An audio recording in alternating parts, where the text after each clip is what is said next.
You're watching Dr. Pepper Championship Week, which continues from Charlotte, North Carolina, and Bank of America Stadium. This city and venue very familiar to Dabo Swinney. Tonight he leads Clemson into the ACC championship game for the 10th time, the 8th time here in the Queen City. The Tigers' opponents, ACC newcomer SMU. The Mustangs went 8-0 in conference play. They've won 9 straight overall since Kevin Jennings became their starting quarterback. This is the ACC championship game presented by Geico. First meeting ever in football between Clemson and SMU. The Tigers ranked number 17, 9-3 overall, 7-1 to finish second in the regular season in the ACC. SMU number 8, 11-1, the only loss to BYU. Sean McDonough along with Greg McElroy, joined in just a moment by Molly McGrath. Delighted to have you with us. The scenario pretty simple. If SMU wins this game, they're going to be in the college football playoff. Clemson will be out. If Clemson wins, they're in, obviously, and then SMU is going to have to sweat it out tomorrow with the selection show. I think, personally, SMU deserves to be in no matter what. I think they're one of the best teams in the country. They have a chance to prove it tonight, and they do feature a great 1-2 punch on offense. If you haven't seen SMU, you are in for a treat. This team is a lot of fun to watch, and it starts with their offense and their quarterback, Kevin Jennings, who was thrust into the starting role after their loss to BYU week 2. All they've done since that point is score 40 points a game and go 9-0. But next to him will be Brashard Smith, a guy that played wide receiver his whole life before switching to running back this year. So still all the traits of a wide receiver, but has really developed that between the tackle rushing ability that has made this offense extremely dynamic and difficult to defend. Yeah, the Ponies, one of the great stories in college football this season. Meanwhile, 1 week ago, right around now, Clemson didn't expect to be playing here tonight. They thought their chances of getting into the college football playoff were gone as well when they lost to South Carolina. But here came Syracuse to knock off Miami to put Clemson in this game. They have another chance. Dabo Swinney said, I feel like the guy who had a pair of 6s and a 2 and then caught another 2 on the river. So if they're going to take advantage of this chance tonight, how's it happen? Cade Klubnik's got to revert back to the guy that he was throughout the season, continuing to be aggressive by pushing it downfield. He's done it before in this game. That was in 2022 when he came on in relief of DJ Uiagalelei and became the game's MVP. But he won't have to do it alone. Phil Maffa will be alongside him, and he's going to have to be a little better than he's been because the last few weeks it has not been quite as consistent running the football, and they're going to need that, even though SMU's defense is one of the best in the country at stopping the run. Down on the field with Dabo Swinney, here's Molly. Coach, your 10th appearance in this game. You've won 8 of them. What will it take to win on this stage again? Oh, man. Well, first of all, I'm just grateful to have the opportunity. You know, not many people get a chance to coach in a game like this, playing it, so I'm thankful and blessed, happy for our team to be here. But we got to win the big play margin. They're explosive. So we got to find a way to win the big play margin tonight. We're going to have to score some points. Obviously winning that turnover margin, but I think in a game like this, red zone defense is critical. 2 years ago when we won it, that was the difference in the game for us. So that's what we got to go do, but it should be a good one. All right, thanks, Coach. Good luck. Appreciate Sean.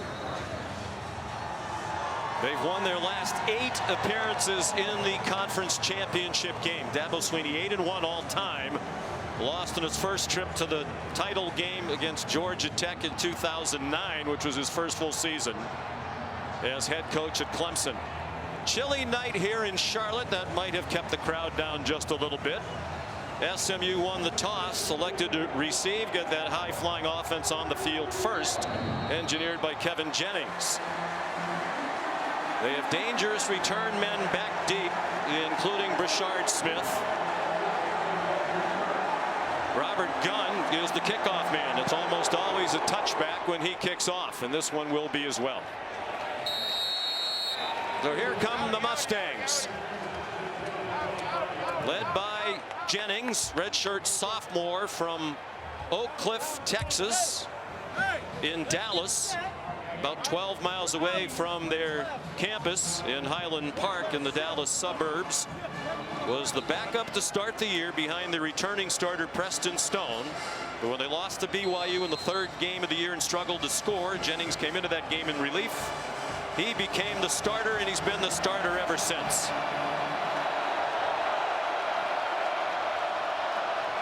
They have Roderick Daniels Jr. lining up in the backfield. It's a handoff to Brashard Smith, who lined up out wide, and he has a quality gain on the first play from scrimmage of 13, knocked down by the freshman linebacker Sammy Brown. This SMU offense has a ton of speed, and they like to utilize tempo. They go very quickly. Smith lined up as the running back now. They script the first 15 plays. Casey Woods, the offensive coordinator, told us last night they try to get 7 different players touches in the first 15 plays because they have a lot of weapons on the perimeter. So far, it's 2 carries for Smith. Under pressure, Jennings stripped by T.J. Parker. Clemson says it has the ball, and the Tigers do. Parker knocked it out, and he recovered. And he just goes right around the left tackle, Savion Byrd. Jennings never feels him. Parker is able to get that right hand and dislodge the football. And then he turns over and then recovers it himself. What a tremendous play by T.J. Parker, who at times could take over the game. His 6th forced fumble of the season. That is the single season Clemson record. And they've been taking it away with great regularity, especially lately. P.J. Williams is an injured player for SMU, their starting right tackle. And he is helped off the field, transferred from Texas A&M. They mixed and matched the offensive line through the first 5 games of the season or so. And then they settled on the alignment that they're playing with tonight. Williams started the first 3 games at left tackle, moved to right tackle. That was the big question coming into tonight, too, is SMU has not seen a defensive front that is as active and disruptive as Clemson. How would their offensive line hold up? And so far, obviously early in the game, it's advantage Clemson Tigers. They take over at the 33 with Cade Klubnik, the quarterback, Phil Maffa fighting through a banged up shoulder, the running back. Plenty of time, and now Klubnik taken down. The ball's out again, and they're ruling him down by contact after a loss of 2. Elijah Roberts there to put a big hit on part of a very big and strong defensive front for SMU. And Elijah Roberts saw that all the way and was ripping for the football. That left knee down right there, and looks like Klubnik still has possession. Roberts is a defensive end, and he's 295 pounds. Looked like a design quarterback draw. Instead, it's a pass and a touchdown. Bryant Wesco, 35 yards.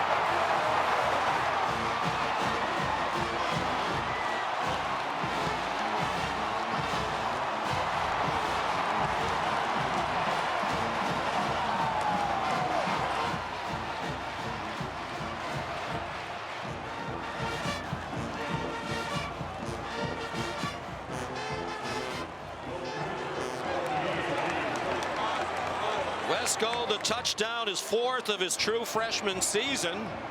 He grew up in the Dallas area, Midlothian, Texas. The extra point is good by Nolan Hooser. When we spoke to the defensive coordinator for SMU, Scott Simons, yesterday, said when I watched the tape, I wonder, why didn't we recruit number 12? And this is just a great job by Cade Klubnik. As soon as he takes off, look at all the defenders fly up.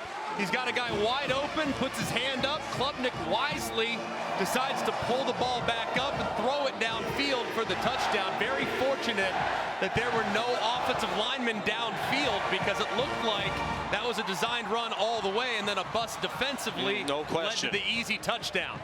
When we spoke with Scott Simons yesterday, as Dabo congratulates Parker on the turnover, he said one of his biggest concerns in this game was the quarterback run, particularly quarterback draw, run by Cade Klubnik. And it started out looking like that's what it was going to be. Ends up as a broken play touchdown.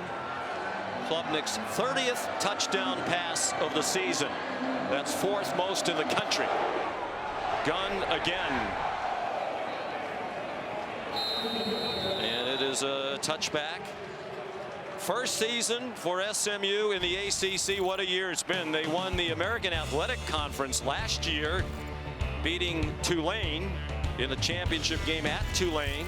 Officially joined the conference in July. Rhett Lashley's led them now to back-to-back 11-win seasons for the first time in school history.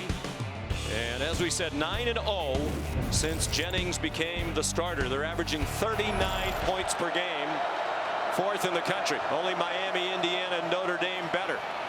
Rashard Smith stopped for a 1-yard loss. Sammy Brown in on the tackle again, just named during the week as the Defensive Rookie of the Year for Clemson. Rhett Lashley, the head coach, calls the plays for SMU with help from his offensive staff. Pretty disastrous start so far for SMU. So Rhett Lashley hoping that his quarterback Kevin Jennings, who's described as cool and as poised as it gets, hoping they can calm down and settle in. L.J. Johnson in. He pitched it to Daniels, who looks to throw it, and it's way out of bounds. Probably a throwaway. Threw in the direction of Romello Brinson, who played in the first 4 games of the year and has not played since. They wanted to redshirt him because they have great depth at wide receiver. But once you get to this part of the year, you don't have to worry about the 4-game maximum. Here's 3rd down and 11. These are the downs that SMU is going to have to avoid throughout the course of the game. 3rd and long, obvious passing situations. Against this pass rush, it's a lot of pressure on that offensive line.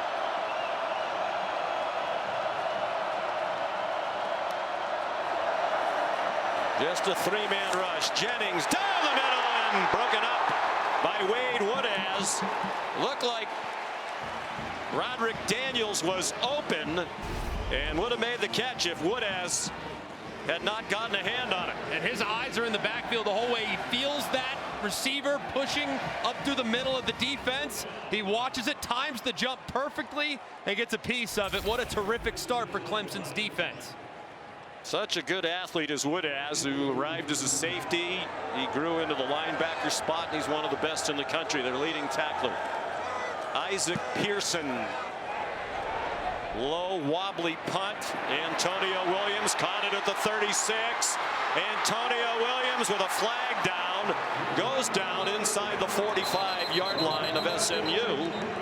Matthew Hibner made the tackle. 41-yard punt, 28-yard return. But there is the flag. The crew led by Adam Savoie.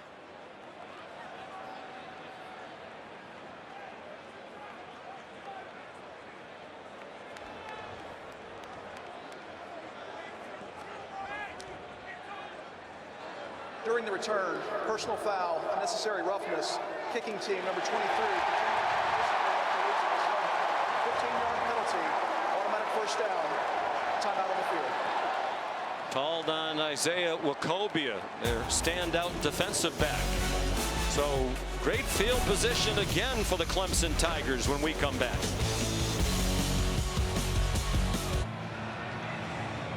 Let's bring in Matt Austin to tell us about this penalty against SMU. Matt. Yeah, down at the bottom right of the screen, you can see the offensive player's helmet came off. He can't put it back on and participate. It's a 15-yard penalty. The reason it is because the defense can't hit him if he does not have a helmet on. So it's 15 yards either way, whoever hits whom. So it's a good call. And it takes the ball down to the 28-yard line. And some trickery. The flip to Wesco. He can fly. Wesco dragged down from behind after an 11-yard run and a first down. Cale Sanders might have saved a touchdown for the Mustangs with that tackle. You can really sense the urgency now from Clemson. I mean, really a good starting football team. Their defense in particular, SMU's been one of the best, and Clemson jumping out like this, man, has SMU all sorts of scrambling. If you're wondering where the play clock is, they're having a problem with it. It's being kept on the field. Klubnik got it off just in the nick of time. First and goal down to the 5-yard line on the catch by T.J. Moore, another true freshman like Wesco. This one a 12-yard gain, and they'll go quickly to line up again. That was a terrific job by Cade Klubnik. Pressure right in his face, stood in there tall, and delivered an accurate strike for first and goal. Getting the play call from Garrett Riley, the offensive coordinator. Was once the OC at SMU. Maffa, the running back, on 1st and goal. Nightmarish start for SMU, trying to minimize the damage. Maffa stacked up at the line of scrimmage. Heading into the Pittsburgh game 3 games ago, he was averaging 109 yards per game. A lot of the coaches we talked to around the ACC said he's the best running back in the league. The shoulder problem, and lately the production just not there at all. And he's really, his best attribute at 230 pounds is running through contact. He hasn't had a lot of success with that as well, so really dropped off. Offensive line being a little bit up and down as well have contributed. Klubnik, quick throw down to the goal line. Touchdown, Jake Brenningstool.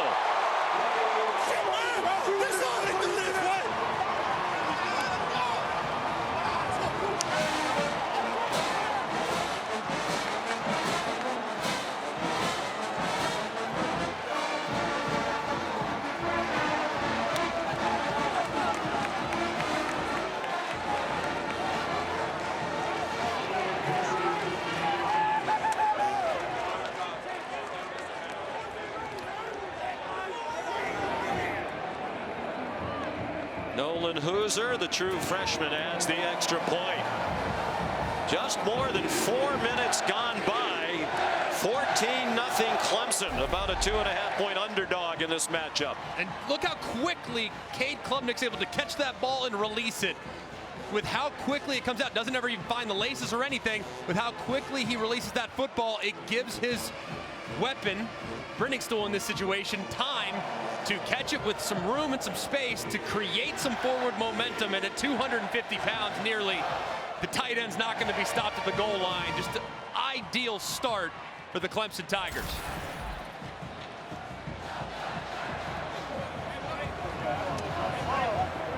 Brenningstool's 16th career touchdown catch, second all-time among Clemson tight ends, 2 behind Jordan Leggett.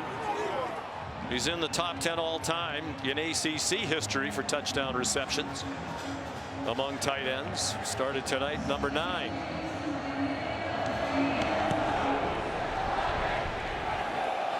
Robert Gunn, the touchback. So here comes SMU for the 3rd time. Dabo Swinney in his 16th full season as head coach, making his 10th appearance. There have been 20 ACC championship games, including tonight. He's been the head coach in 10 of them. Won the last 8. And in a lot of them, they've been blowouts, including the last time they were here 2 years ago when Klubnik came off the bench, led them to a 39-10 victory over Drake May in North Carolina. Kevin Jennings on the run, and it's dropped by Roderick Daniels.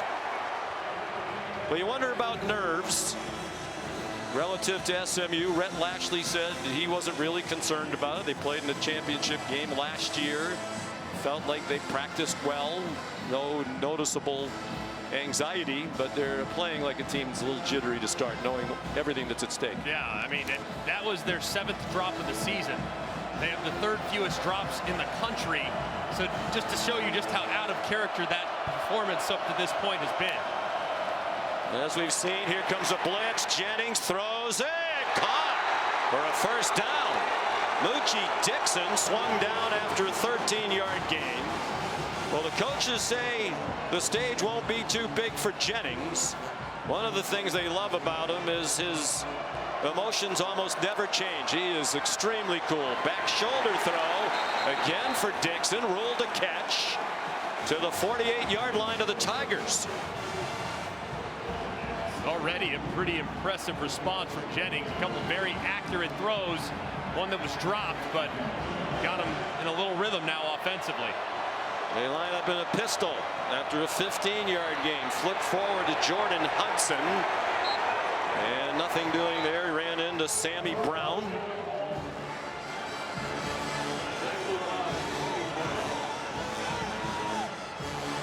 Sammy Brown is such a bright future. Young player, already makes so many impact plays. Just the unfortunate thing, you'd think he'd play all the time. Most places he would, but with the outstanding linebackers they have, has had kind of a difficult time carving out a featured role. But man, when he's in there, you certainly notice the difference that he can make. Very highly recruited, won the Butkus Award as the best high school linebacker last year. Here's Brashard Smith spinning for another Mustang first down. 10-yard gain for Smith. First year at SMU, transfer from Miami. They have 9 former Miami Hurricanes on this SMU team. In a blur, they're back over the ball, and another ball that's not caught by Smith, who was exclusively a wide receiver at Miami. As a matter of fact, they weren't going to take him in the transfer portal because they had all of their wide receivers back from a year ago. But after talking to Brashard, the coaches talked amongst themselves. They asked him, would you be willing to be a running back? And it was a learning process. Brett Lashley told us in the spring, Brashard Smith didn't even know what the A-gap was. Not really part of the job description for a wide receiver, knowing the gaps up front, but man, he's been great. And he is a playmaker with speed and shiftiness, and has really just had a nice knack for understanding where the runs are supposed to go. He was credited with a 2-yard gain there. He's had one of the best seasons in SMU history. More than 1,700 all-purpose yards now. The most for a Mustang since a guy named Eric Dickerson had 1,677 back in 1982. 4-man rush. Jennings fires on target. And lunging for a first down is Romello Brinson, another Miami transfer, played in the first 4 games of the year, sat out to protect a red shirt, and has the catch. Good for 10. This has been a really nice response from SMU's offense. Everything in the blender those first couple possessions, but now you see how quickly Kevin Jennings is getting rid of the football. That's imperative. They know they have a disadvantage against Clemson's defensive line with their offensive line, so he's got to get rid of it quick and make sharp decisions for Rhett Lashley.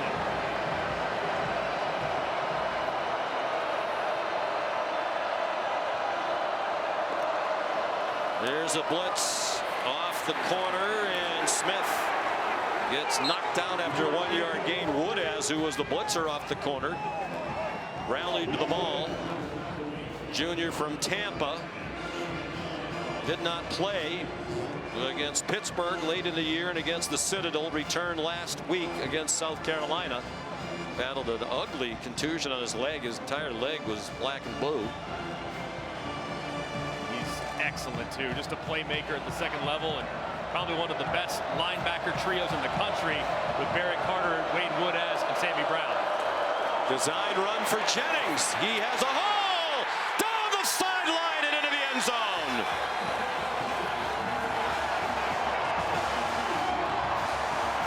Kevin Jennings, a 24-yard touchdown run. And an impressive response by the Mustangs with everything going against them early. Just a thing of beauty on quarterback counter, but watch also number 8, the wide receiver Jordan Hudson, how he just cleans out R.J. Mickens. Didn't account for him initially, and then he hammers him, which allows Jennings to get to the edge, and the Mustangs are on the board. 5th rushing touchdown of the year for Jennings. Extra point good by Colin Rogers. And the Ponies go 75 yards in 11 plays, led by their poised redshirt sophomore quarterback Kevin Jennings. 14-7 Clemson.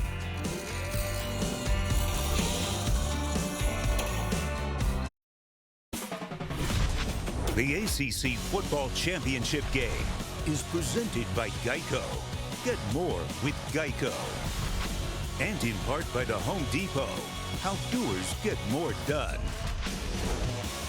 This SMU team, the return of the Pony Express in the early 1980s. Both Craig James and Eric Dickerson are here tonight enjoying the success of this Mustang team. Eric Dickerson said a few weeks ago, thanked the team for making him proud to be a Pony again.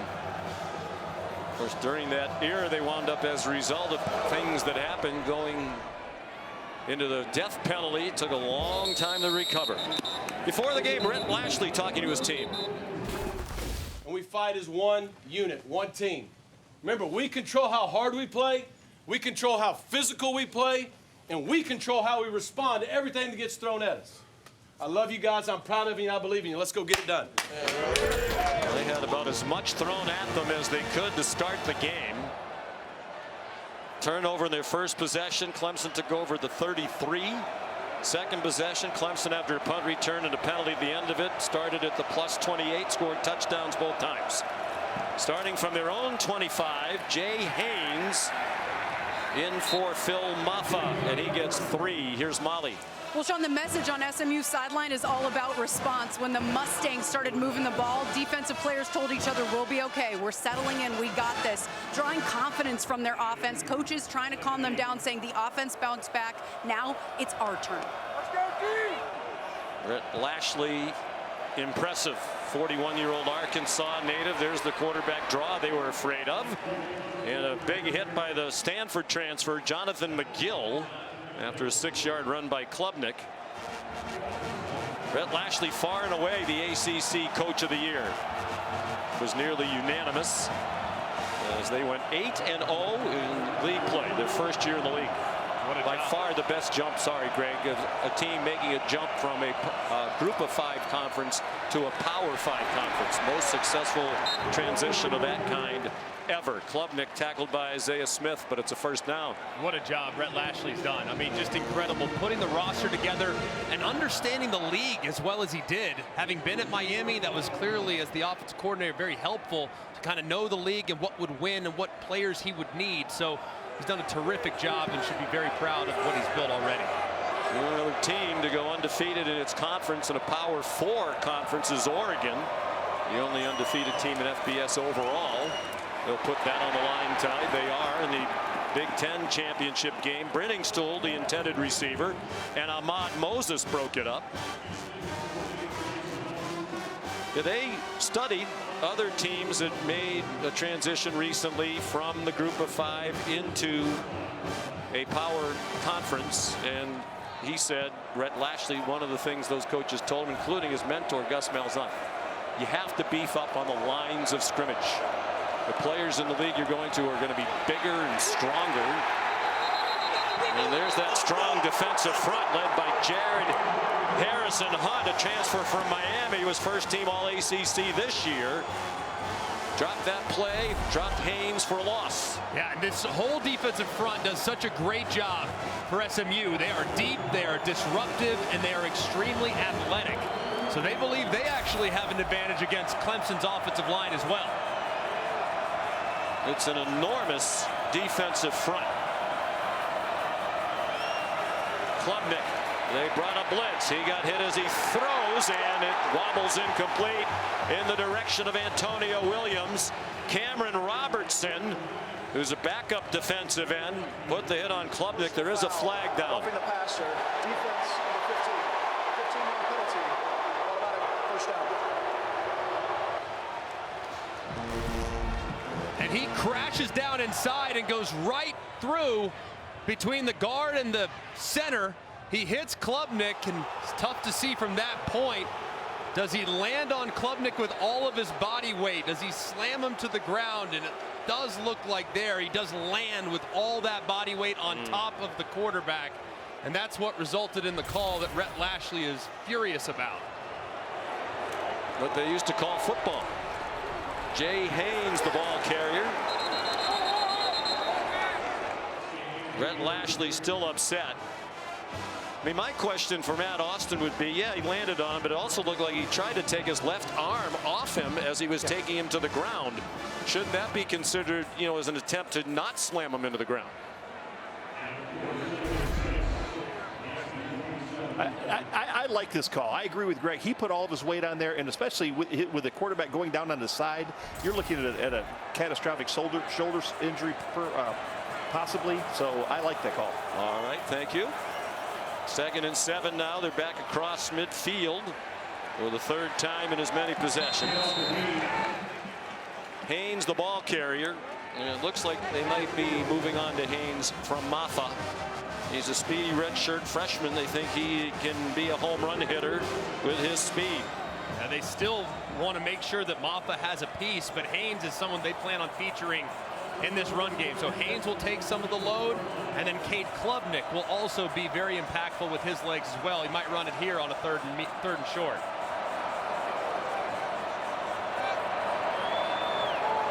Almost a straight line of Mustangs across the line of scrimmage, then several drop out. Down the seam, Wesco breaks free and scores his second touchdown of the game. This one 43 yards.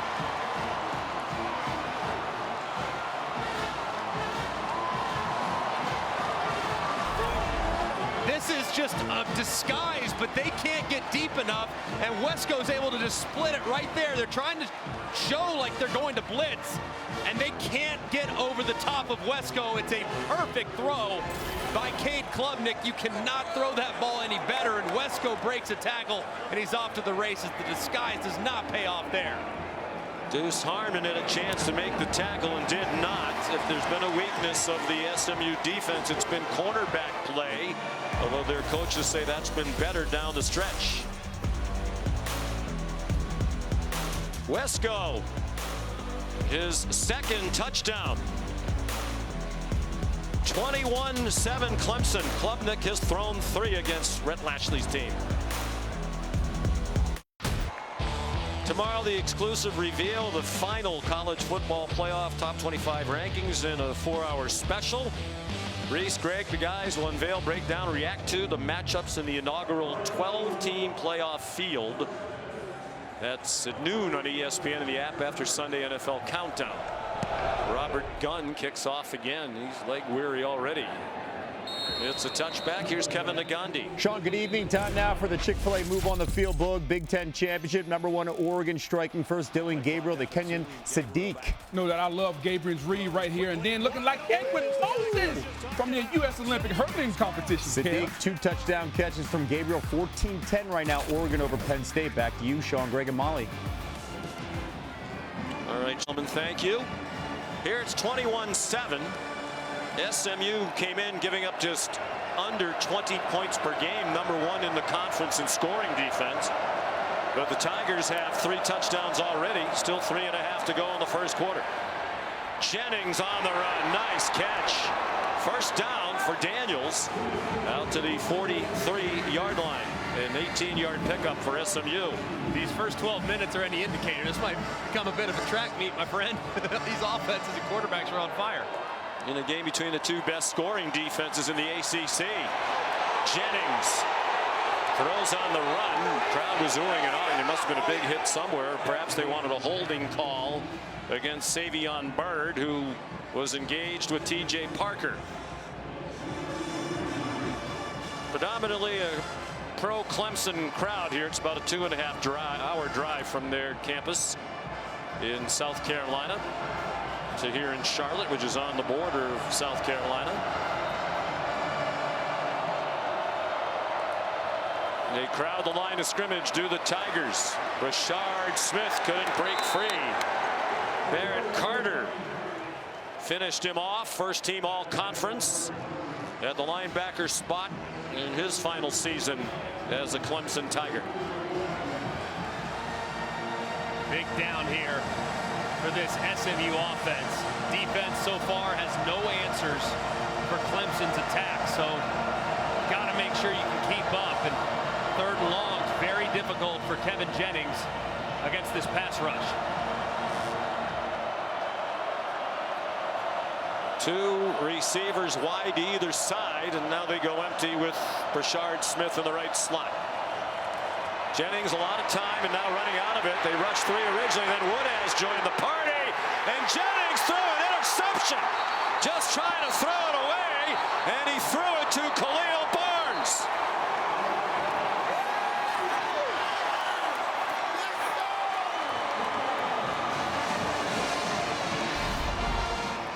Just a 3-man rush this time from Clemson's defense. So Jennings knows he has some time, but he leaves the pocket too soon.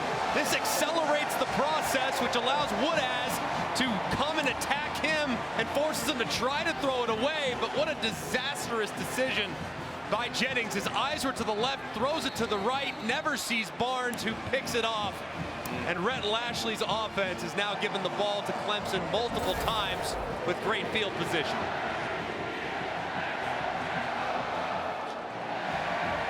There's a conversation about whether or not it was an incomplete pass.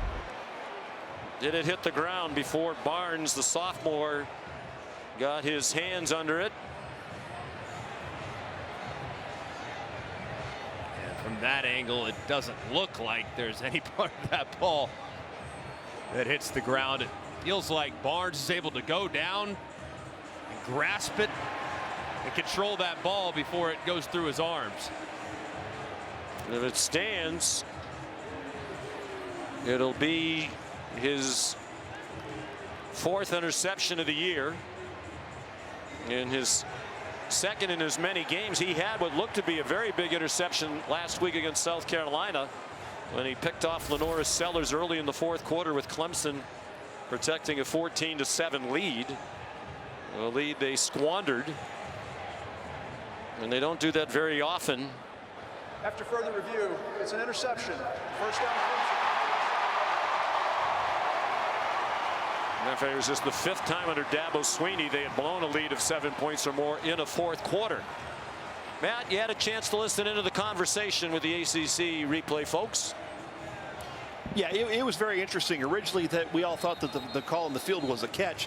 The officials on the field overturned it fairly quickly. Replay officials had already had a good look at it, made the determination they were going to stop it if they went with the incomplete pass, which they did. So they stopped it and were able to make the decision very quickly that it was a catch. And you agree with it? Absolutely. So they start in SMU territory for the 3rd time in 4 possessions. Cade Klubnik hit as he throws again, and it's broken up. Intended for Jake Brenningstool, and a diving breakup by Kobe Wilson. So far, they've really tried to make Brenningstool a big part of this plan so far. This SMU linebacker core a little bit undersized. It's a good play there by Kobe Wilson. He's giving up 6 inches to Brenningstool, so you would anticipate Brenningstool getting more looks throughout the game.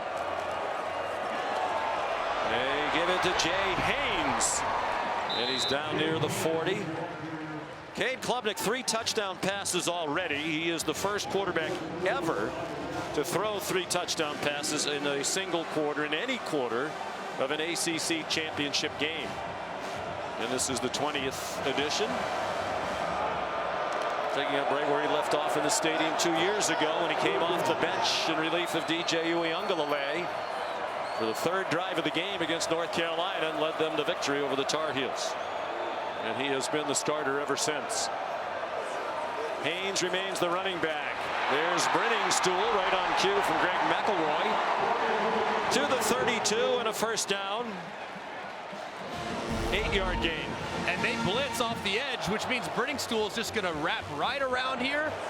Knows that it's really nowhere. And Cade Klubnik's going to be looking other than there.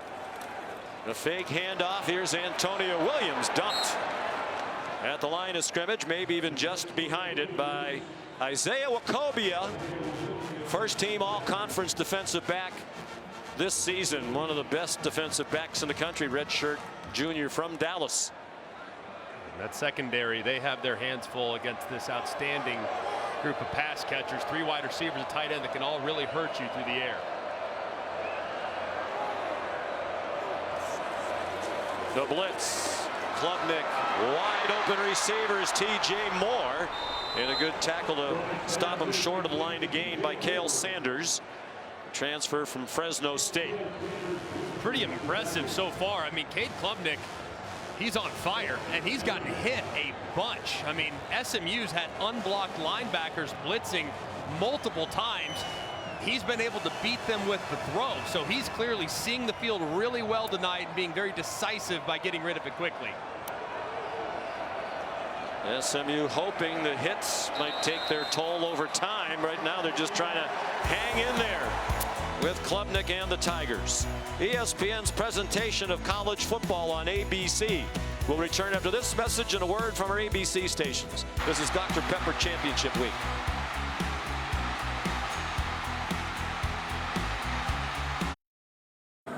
Coach, all the momentum in your favor. How do you convert on 3rd down here? Well, we gotta just execute. That's it. We've been executing really well.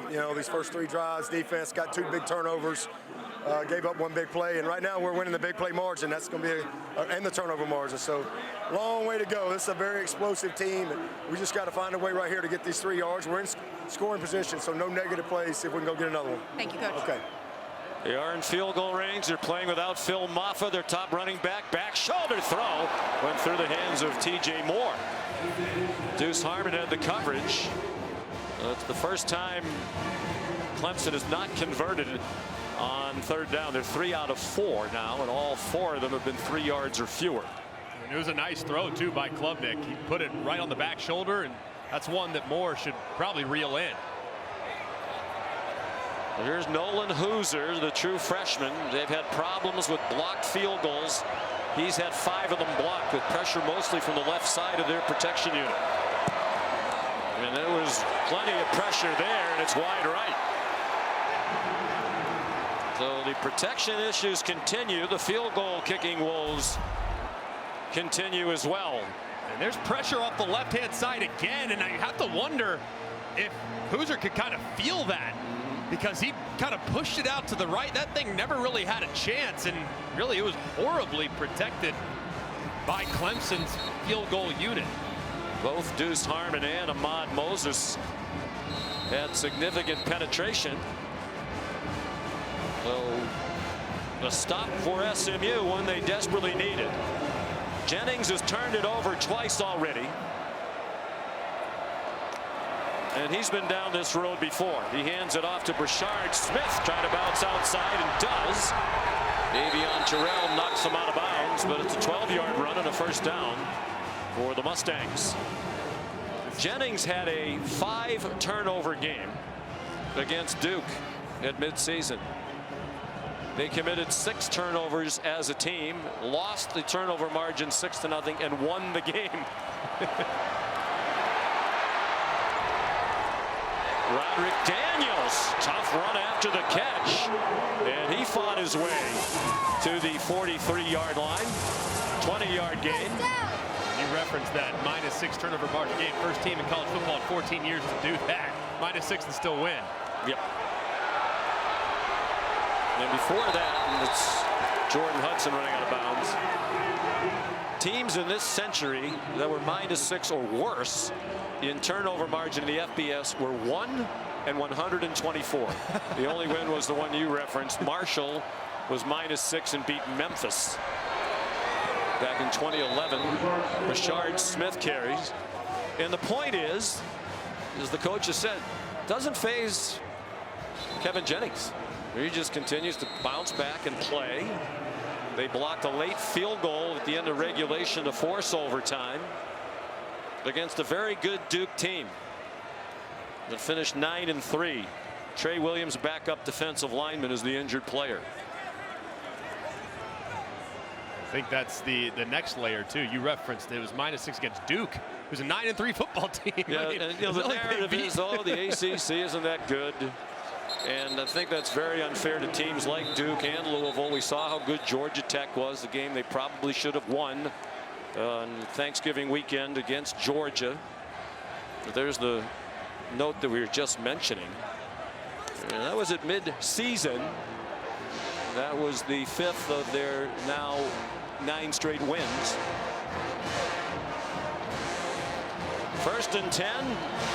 The Mustangs on the move. Jennings is 7 out of 12 for 84 and the bad interception. He's lost a fumble. He's been sacked once. This play in trouble, and Daniels dropped for a loss by T.J. Parker.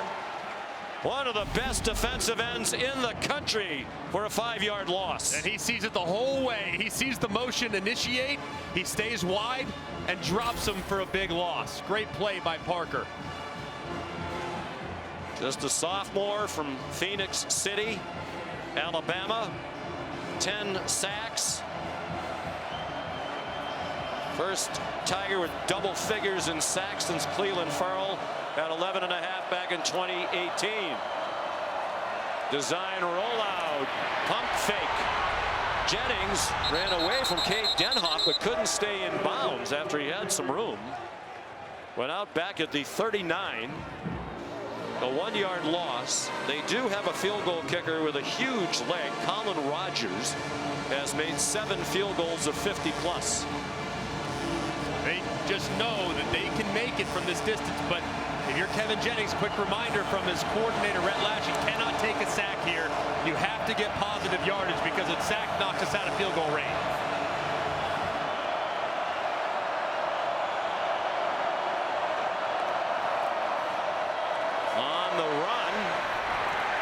Just trying to make it a slightly easier field goal for Rogers. There's a flag thrown very late from the official deep down the field on the far sideline. Sammy Brown made the tackle.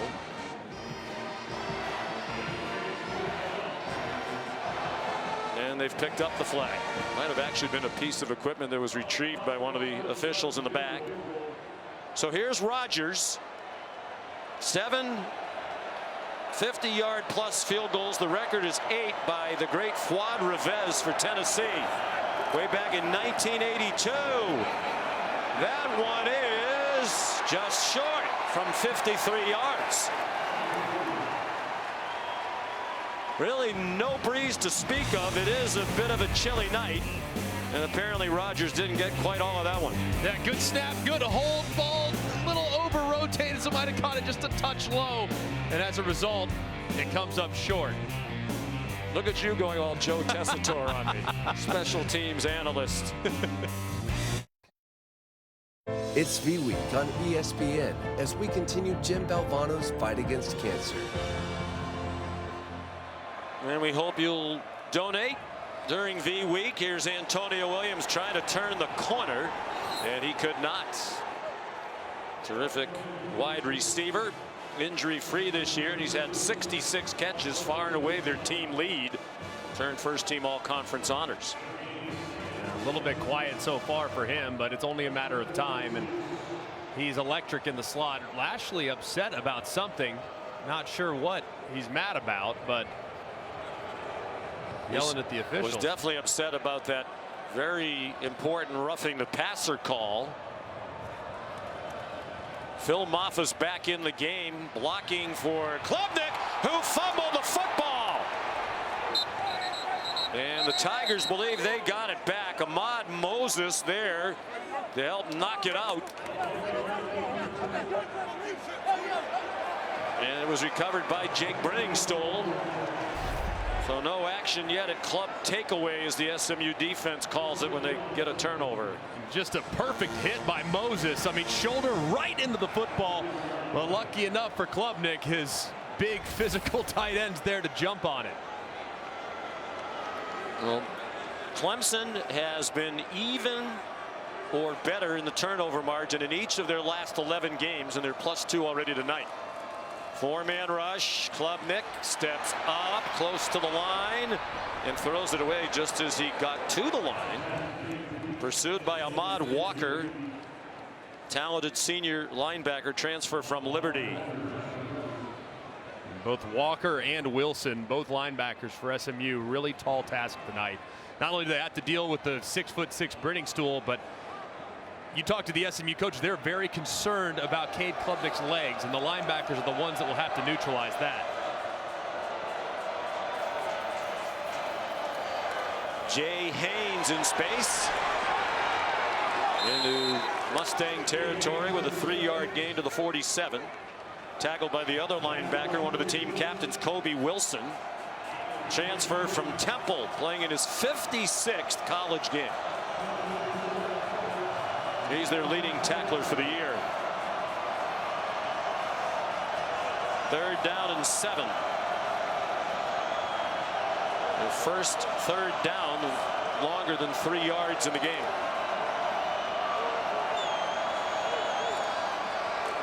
Pressure in his face, and it's broken up. Intended for Brenningstool and knocked away by Ahmad Moses. And a blitz up front. You'll see a lot of movement up front from SMU, which forces the ball out of Klubnik's hands quickly. Moses knows that that ball's coming out, so he's squatting on it. He's not worried about getting beat deep. He makes a break on it, nearly had a big interception. Here's the first punt of the night for Aiden Swanson, 6th-year Clemson punter. With Roderick Daniels Jr. back deep. He's returned one for a touchdown this year in their big rivalry game against TCU. Trying to deke the Clemson coverage team. And they down it inside the 10. 21-7 Clemson. It's a 39-yard punt. This is the ACC championship game presented by Geico. The AT&T Countdown to the College Football Playoff National Championship, Monday, January 20th on ESPN. Yeah, that's how I get by. In this ACC championship game, a matchup of two quarterbacks who hail from the state of Texas. They're in the same recruiting class, but at opposite ends of the recruiting spectrum. Cade Klubnik, one of the top recruits in the country, 3 times a state champion at Powerhouse Westlake in Austin. And Kevin Jennings, I didn't even know they got to 1,535. Those are Greg McElroy numbers. He was originally heading to play for Bobby Petrino at Missouri State and was a very late change to SMU in his hometown of Dallas. Brashard Smith for 9. Matter of fact, Rhett Lashley had just gotten the head coaching job, came back from Miami, was the coordinator. About a week after returning to Dallas, he and Casey Woods, the offense coordinator, went to a high school football game that involved South Oak Cliff High School, where Jennings played. They were going to look at other players. Brashard Smith stopped at the line by DeMonte Capehart. And about in the second quarter, Red Lashley turned to Casey Woods and said, how come I can't get my eyes off the quarterback for South Oak Cliff? Let's find out more about him. They wound up offering him a scholarship. He elected to stay home to the delight of his parents. And he has become a key factor in their success. They had 2nd and 1. Now they have 4th and 1 as Brashard Smith is stuffed. And Rhett Lashley has a decision to make, and it's going to be a punt. And they just stuffed this right at the line of scrimmage. Nobody's there for Sammy Brown, who's able to just run right through it and hammer Brashard Smith right at the line to gain. And Sammy Brown at 240 pounds working against Brashard Smith, 40 pounds lighter. You're not going to be able to run through that in contact and get the first down. SMU 1 out of 5 on 3rd down. There's Isaac Pearson. Movement. At least the Tigers sideline thought so. They're hollering at the officials. Pearson, a good punt. And a fair catch signal was made by Williams. And then he got dumped. And there'll be a penalty. Jordan Hudson apparently didn't see the fair catch signal. 44-yard punt for Pearson. It was a coal miner in Australia, and they decided maybe punting in college football would be a better life. Play, personal foul, unnecessary roughness, kicking team number 8, 15-yard penalty, first down.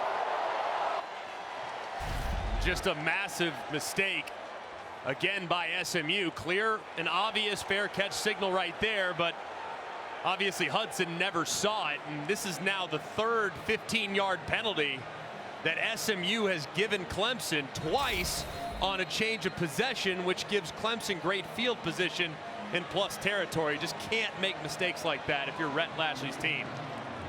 There have been only 3 assessed penalties in the game, all against SMU, and as you said, all of them 15-yarders. They're coming off an easy win against Cal, 38-6, but in that game, their last regular season game, they committed 17 penalties, tying the school record. Klubnik on the run.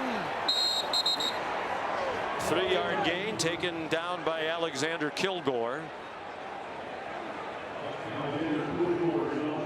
Looked like Clemson was going for the jugular there, tried to hit Turner on a go ball deep downfield, but it was well defended, and Klubnik decides to take off. Garrett Riley trying to get aggressive with the great field position. Riley spent 2 years with Sonny Dykes as offense coordinator at SMU, then went with Sonny to TCU. Phil Maffa Limited action so far. That's just his third carry. He got within 2 of the first down. 5-yard pickup for Maffa, his last season at Clemson. Graduate student on his way to the NFL. Probably 2 downs to get it here for Maffa in this Clemson offense. Here at inside the 40-yard line. It is Maffa with a hole, and he has a first down, dragged down by Elijah Roberts. It's a gain of 4 for Maffa. And a really good job by the right side of the offensive line. Watch number 64, Walker Parks. He has to go a long way to block Elijah Roberts, and he's the point man. He makes that block. Maffa runs off him. They convert. Here's Wesco already with the first multiple touchdown game of his freshman season. Kobe Wilson tackled him. 7 on that play for Clemson. Been a frustrating year for Dabo Swinney. They're 9-3. Feels like it should be better. He said we just need to get out of our own way. We haven't really put a complete game together. And a lot of times it's self-inflicted mistakes. So far, they've avoided those for the most part. Errant throw there for Maffa. The thing about this Clemson team, though, Sean, is when they've played well and when they've revved their engine, and albeit I don't think NC State's a great football team, but what Clemson did to NC State was insane, and they did that time and time again in the first half of the season. So they just had some ups and downs, but at their best, they can go with anybody. Well, only one win over a team with a winning record. That's Pittsburgh, which ended at 7-5 after a 7-0 start. 4 out of 6 on third down. Klubnik incomplete. Lunging effort by TJ Moore. And now a decision to make with the field goal woes. Pressure again and a miss by Hooser. It's a manageable 4th down, but they're going to take their chances with a field goal try again. Watch the left side of this field goal protection unit. The last time looked like Mod Moses ran right between the tight end on the left side and the wingman on the left side. So watch the left side and see if they try to attack that spot again. He's had 5 blocked, and then Robert Gunn tried one against the Citadel, and he had 1 blocked. SMU moved. They don't want to jump offside. It would be a Tigers first down. That's what Clemson was hoping to do. Clemson. So let's see if Dabo will leave the field goal team out there or go for it on 4th down. Tigers up 21-7 in the ACC championship game. Taco Bell Live Más student section, we think. All season long, student sections across the country are competing to be the Taco Bell Live Más student section of the year. Download the Taco Bell app to learn more. Well, Rodney Dangerfield went back to college. Yeah, that was graduate school, I think. So they are going to stick with the field goal try for Hooser. Freshman from Cornelius, North Carolina, from right here in the Charlotte area. 66 field goals in high school, the all-time national record. And pressure again from his left, but that time he drives it through from 44.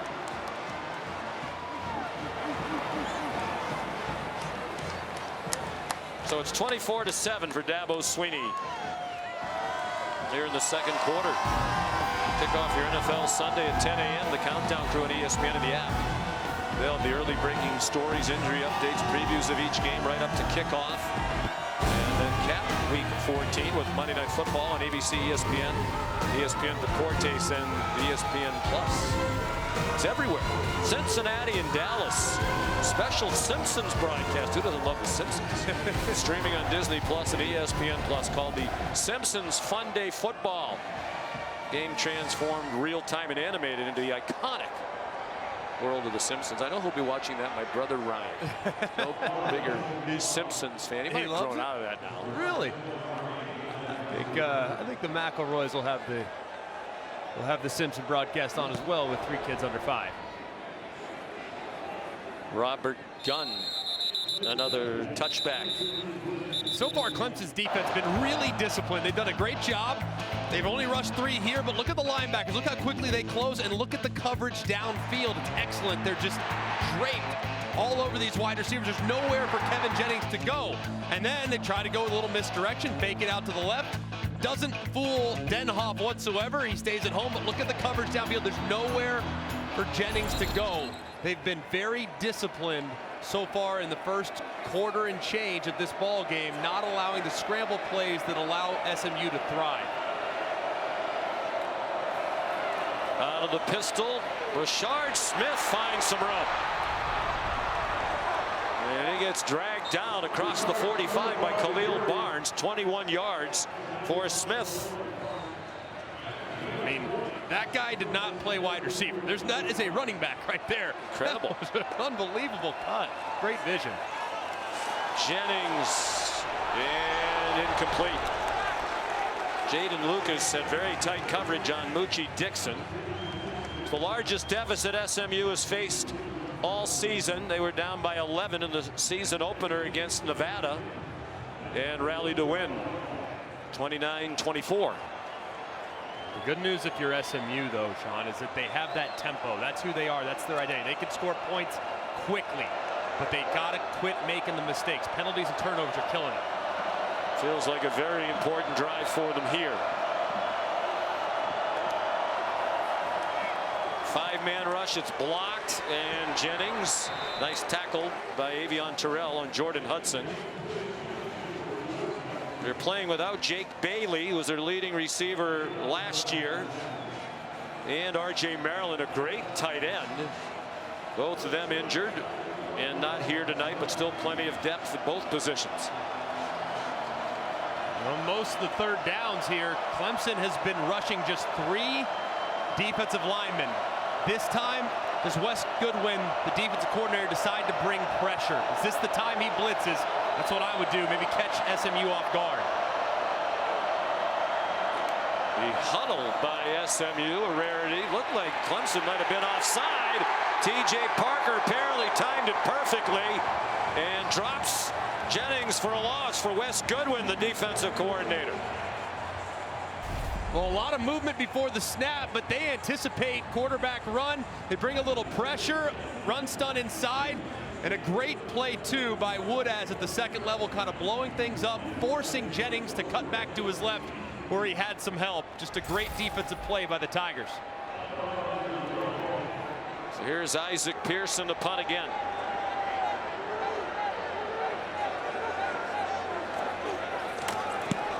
Antonio Williams back for it. Takes a great bounce for SMU and goes out of bounds near the 6. Sean McDonough, Greg McElroy, a lot of the talk all week leading up to this was about SMU's situation, number 8 team in the college football playoff, and the debate about if they lose tonight, would they fall right out of the college football playoff field. I think the one thing they absolutely cannot afford is to get blown out here tonight. A lot of football left, but if they get blown out, I think their argument's going to have a tough time with the committee. I think it's really an uphill battle at this point. They need to show some life here at the end of this first half and then into the second half, because they came into this game with the second weakest strength of schedule in the Power 4. But when you look at what Rhett Lashlee's team's accomplished, they've played great throughout the season. So a tremendous argument to be had on their behalf. But man, if they get blown out against the best team they play, it's not a good look. Here's Maffa with the worst starting field position. He wasn't worried about protecting his shoulder there as he ran over Kobe Wilson. Molly? Well, Sean, Clemson quarterback Cade Klubnik's left hand has been taped. Athletic training staff keep trying to tend to it and check on him, and he keeps waving them off, but he was opening and closing it, testing the mobility of his hand. So that's something to keep an eye on for the rest of this game, guys. You have to wonder, maybe it was on that hit that he fumbled on. He took a big hit, taken a few hits tonight, so keep an eye on that hand and make sure it doesn't have an impact on the ball handling for him when he's handing it off, or quick catch and throw. 2nd and 2, Maffa. Excellent penetration by SMU, and out of bounds goes Maffa. Brandon Crossley there. That's a huge play, because if Clemson converts on this possession here, this first set of downs, they're thinking about running out the clock here to end the half, but now it's SMU perhaps with a chance to get the ball back with excellent field position. Huge third down here. 3rd down and 6. Yeah, and you would think some teams would probably be thinking maybe you burn a timeout here on a 3rd and improbable, but with how Clemson's played on 3rd down, 4 for 7 tonight, I don't think it's wise to call timeout before the 2 minutes. So save that for the offense when they get back on the field if you can stop them here. So often now those decisions are analytics driven. Right. So 2 minutes to go, first half. Wesco 2 touchdowns. Brenningstool had 1. 3 touchdown passes thrown by Klubnik. 24-7 Clemson.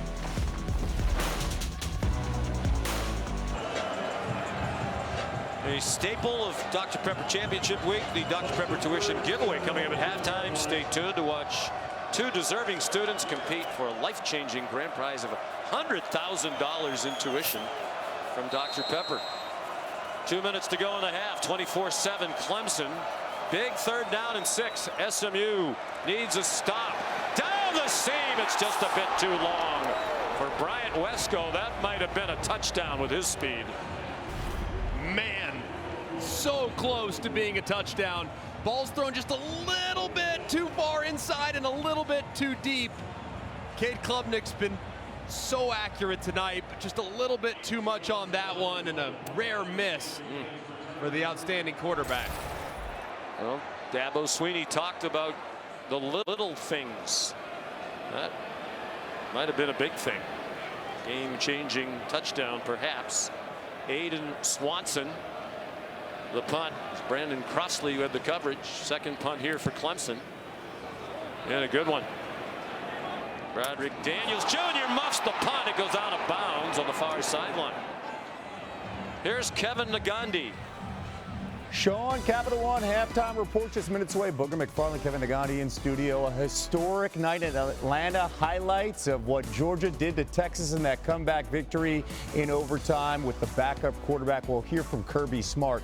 Styles, they win fights. What are you seeing from Clemson? Well, Clemson's defensive line is doing an outstanding job against SMU's offense and Kevin Jennings. And Clemson and Cade Klubnik are attacking the secondary of SMU. They got to switch that up. Big Ten championship highlights coming your way. Oregon in control. Back to you, Sean. All right, Kevin Booger, thank you. Best starting field position for SMU tonight. All 3 timeouts for the Mustangs. Peter Woods put the heat on Jennings, who threw it away. Tell you what, they're going to have to figure something out in the second half if you're SMU, because there have been a handful of plays for Rhett Lashley's offense where the offensive line's just gotten beat immediately. It's one thing if they get beat after a couple seconds and Jennings has time to survey the field, but getting beat immediately is a bad recipe. So they're going to have to change the snap count or something, because they're getting beat way too consistently. It's a veteran offensive line loaded with transfers. All 5 starters transferred in. There's Romello Brinson, very close to the first down, but he didn't get it. And they'll take nothing for granted after they had 2nd and 1 on their last possession. 3rd down and about a foot. They tried to run it up inside last time. Let's see maybe if they try something on the perimeter so they're not running into the beef of that Clemson defense between the tackles. Huddling again, not the usual brisk tempo. Stone Eby is a tight end, fullback type. Lines up on a wing to the left. They're just 1 out of 6 on 3rd down. Rashard Smith to the 45-yard line. 5-yard gain and a first down. Stephylan Green, freshman, made the tackle. Very bright future, they think, along that defensive line for the Tigers. And this would be a spot here. If I'm Rhett Lashley, I'm thinking about taking a shot. See if I can't throw it over their heads here on 1st and 10 in plus territory. Can they protect well enough to do it? 4-man rush. They still force Jennings back, and it's batted out of the air by Jaheim Lawson. To your point, I mean, they're on Jennings almost immediately. Yeah, and he's just drifting back in the pocket, too. Might have gotten away with a hold inside. No question. You saw Justin Osborne had a handful of Peter Woods' jersey. Good play there by Jaheim Lawson on the edge. Brother of Shaq Lawson, the former Clemson All-American. First-round NFL draft pick back in 2016. He was an ACC champion for the Clemson Tigers during that run of 6 straight conference titles. They blitz. And the pass caught by Matthew Hibner. I guess my question, Greg, is why would you blitz when you're getting plenty of pressure with 3 and 4? Yeah, I mean, I think probably just to hit and affect Kevin Jennings, because if you watch Kevin Jennings, he's a little skittish in the pocket from time to time. Wes Goodwin knows that. He's a young player, 10th start, or excuse me, 12th start, 10th start this season. If you hit him, it can affect him. So the blitz just kind of disrupting his eyes. They list him at 185. That's a little generous. He's on target. Will they give him forward progress? It doesn't matter. The receiver, Jordan Hudson, lunged back to get the first down with Avion Terrell there to make the tackle. Progressive pylon cam shows you it does look like maybe pushed back ever so slightly, but watch the extension here at the end. That's what will give him the first down. 4-yard gain to the end zone and incomplete. One-on-one Moochie Dixon with Jaden Lucas. There's a flag down at the line of scrimmage. Far side of the field. Clemson has not been assessed a penalty yet.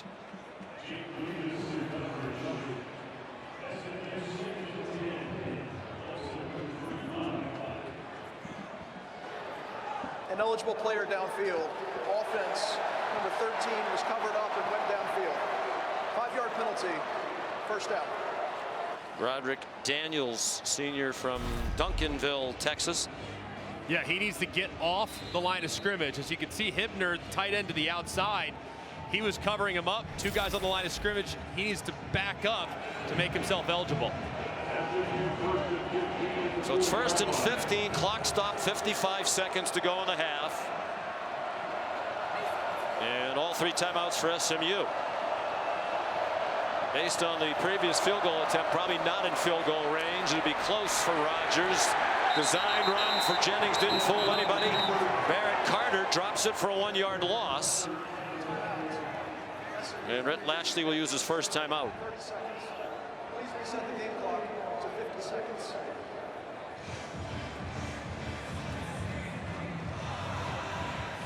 So here's the college football playoff rankings brought to you by AT&T. Entering today's action, number 1 Oregon, leading in the Big Ten championship game. Georgia in overtime defeated Texas. And of course, the big debate, the committee has said basically, the teams that aren't playing from Alabama down, they're not going to be reevaluated. They're not doing anything to change their resume. So the question really becomes, if Clemson wins this game and they're in, does SMU fall out, and would Alabama be the 12th team? And for those that are looking at it too, the Big 12 champion will also be in too. So Arizona State winning, they'll be in. Which they're automatically in. They weren't on that list. Correct. They were in the mid-teens, as was Iowa State. But impressive win for Arizona State. They hammered the Cyclones in the Big 12 title game today. Jennings on 2nd and 16, given time that time. Checked it down. It was broken up by Barrett Carter. He blasted Brashard Smith. And that'll be interesting too, and you'll be talking about with Reese tomorrow. What will the seeding be? There was a lot of the feeling was whoever won the Big 12, they were going to be the number 12 team. They wouldn't get the first round bye. The top 4 highest ranked conference champions get the top 4 seeds and a bye in the opening round. The 5th one would have to play. But would Arizona State move past anybody? Really interesting, that's for sure. There's a throw off the hands of Keyshawn Smith. And I guess that would be if Clemson wins this, because right now they're number 17. Would they have to play in the first round and not get an automatic bye? Another ball that could have been caught, wasn't. One that probably should have been there too, and it's one Keyshawn Smith's got to want. That's a kind of an interesting play call there by Rhett Lashley. They go for the conversion as opposed to trying to make the field goal more manageable by taking a 6 or 7 yard fourth down more manageable. Correct. Give yourself a decision. It's a big possession that they are not going to take advantage of. Isaac Pearson, the punter.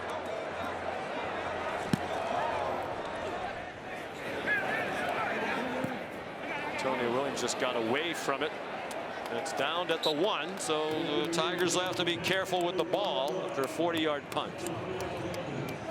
Well, it's a daunting number if you're an SMU fan when leading by 17 points at any point in a game under Dabo Swinney.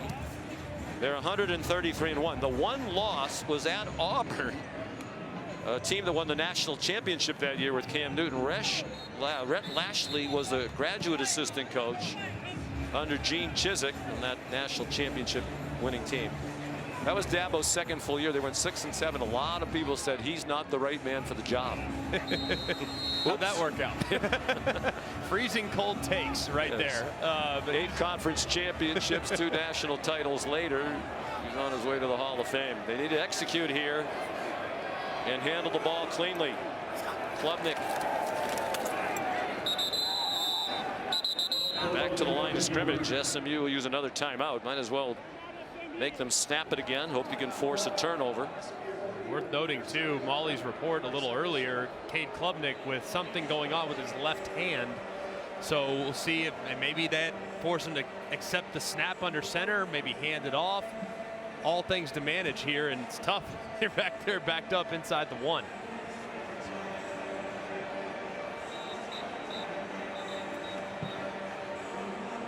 Here's the quarterback comparison. 3 touchdown passes. The single game record, of course they only play 1 game in the ACC championship. The ACC championship game record for touchdown passes is 4. And that was by Trevor Lawrence of Clemson 2019 in a win against Virginia. So Klubnik will have another half to tie that record or perhaps even surpass it. He's cooled off a little bit. I mean, he started 8 for 10. As you can see that bandage on his left hand. And that left hand will be the receiving hand. The right hand's on top, the left hand's underneath. Shouldn't have much of an effect, but maybe it will. We'll see. Klubnik started 8 out of 10. He's 3 for 9 here in the second quarter. He gets a little breathing room out to the 3. SMU has another timeout, and Rhett Lashley will use it.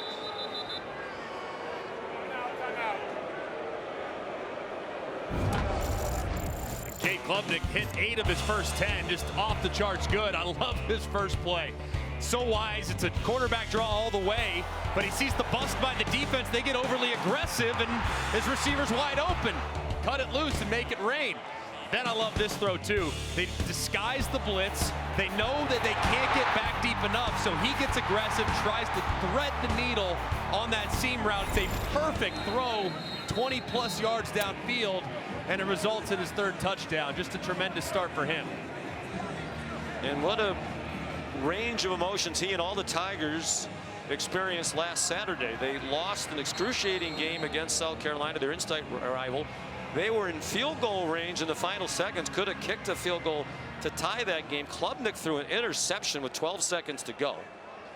And he said he was not consolable, nor was Dabo Swinney. But just hours later, they got the word that Syracuse had upset Miami to take the Canes out of this championship game and put Clemson in it. So their dreams of a conference title and a berth in the CFP very much alive. When they lost to South Carolina last week, right as that game ended, their chances of making the college football playoff, according to the always reliable All-State playoff predictor, was 9%. They're a lot better now. We'll get the computer working on that. Here's Molly. Coach, what did your defense do better at the end of the half there? Our defense was fine. I mean, we put our defense in a terrible spot the whole first quarter. We gave them 2 turnovers on plus territory. 2 times we punted the ball and had penalties that gave them the ball. I mean, they got the ball 4 times on our side of the field. And, you know, we dropped, I don't know how many balls. So the way we played, the fact that it's 24-7 is a miracle. We got to regroup. They can do it in a half. We can do it in a half. All right. Thank you, Coach. Thanks, Molly. Clemson's won 99 straight with a lead of 10+ points at the half. And that last loss in that situation was that same game in 2010. Rhett Lashley was there with Auburn. 24-7 Clemson at halftime. The Capital One halftime report after this message and a word from our ABC stations.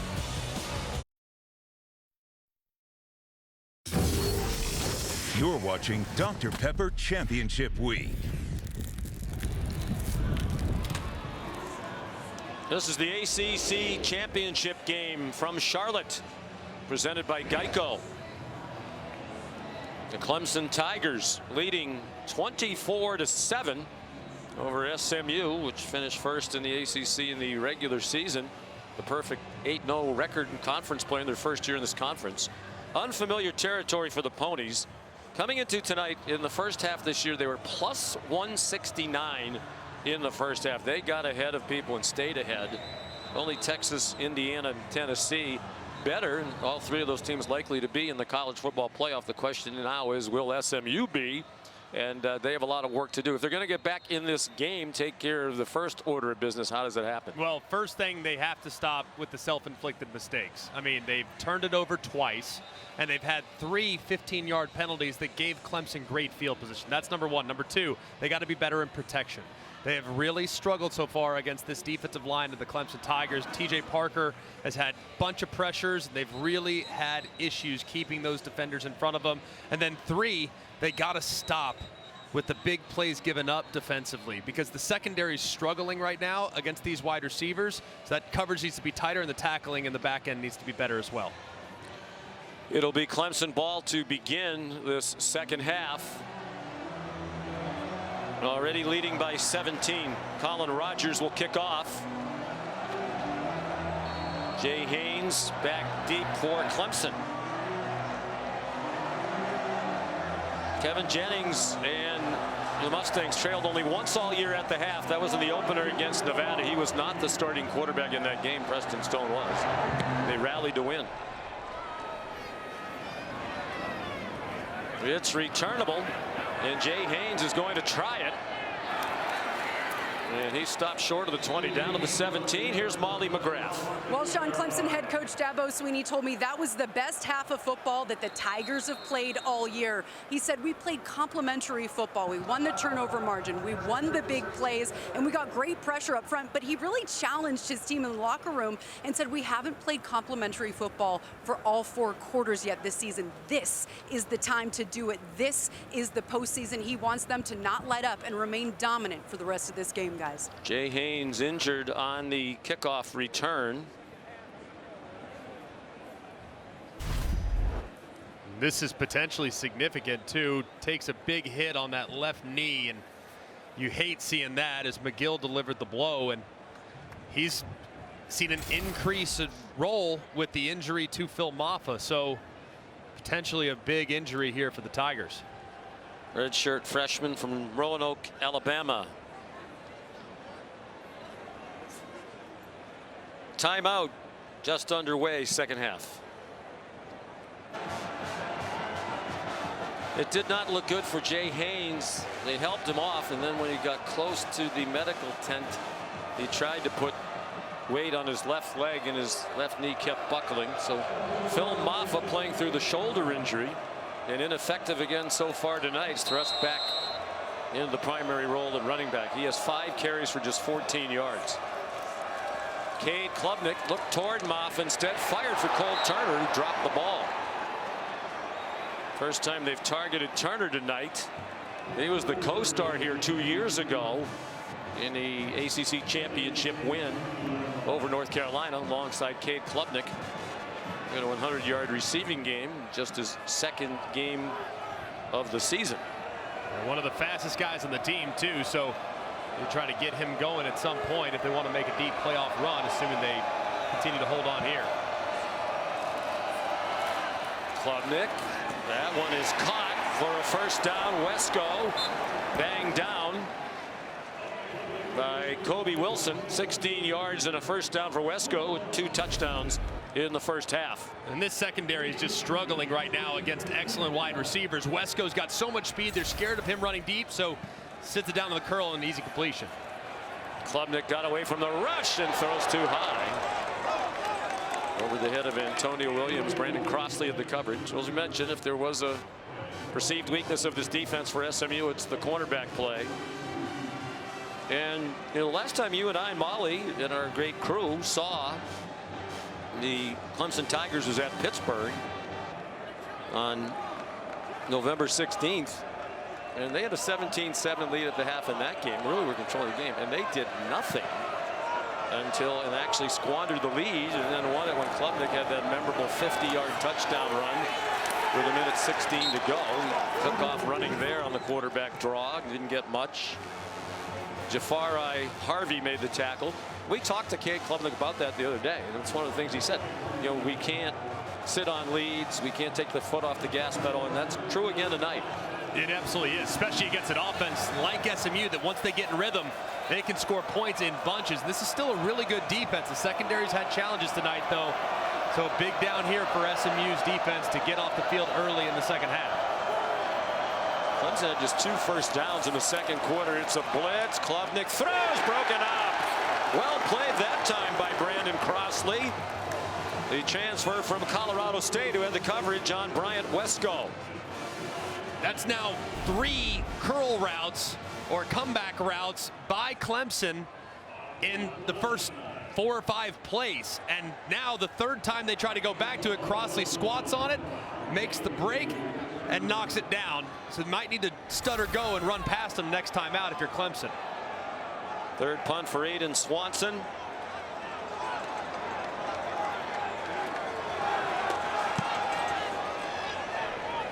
Short. And now it starts rolling back, so it'll be down by Ronan Hannafin. The 26-yard line, 41-yard punt. First half was really a lot of mistakes by the SMU offense. Started early with a fumble forced by TJ Parker, and then Jennings throws it away and right in the waiting arms of Barnes, and then a missed field goal that came up just a little bit short.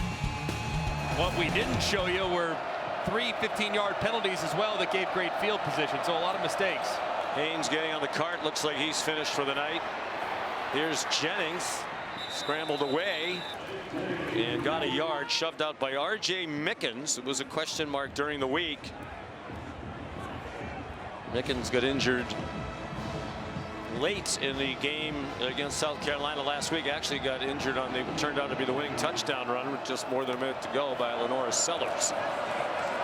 Jennings winds up and fires, and a nice catch for a first down. Hands catch by Romello Brinson with Avion Terrell in coverage. 12-yard gain.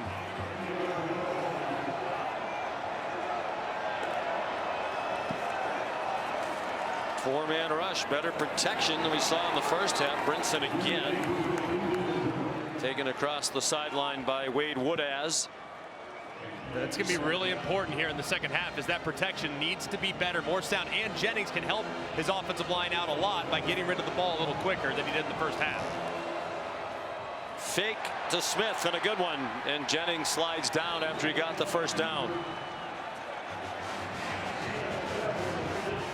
He has championship game experience. He started.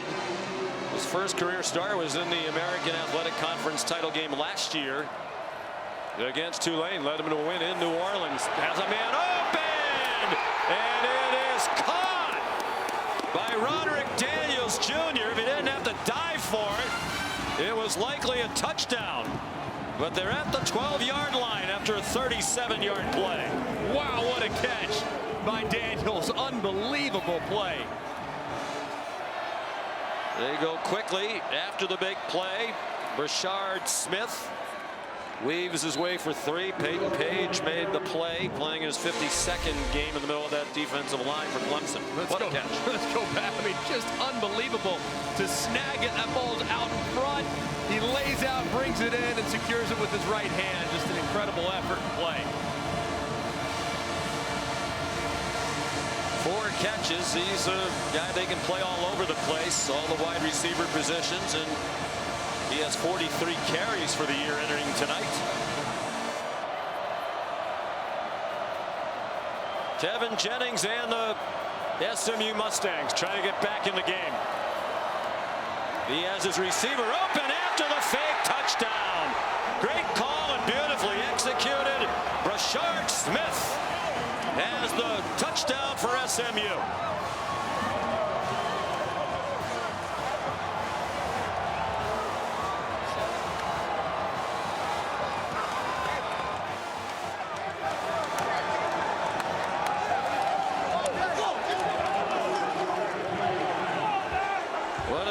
for Smith.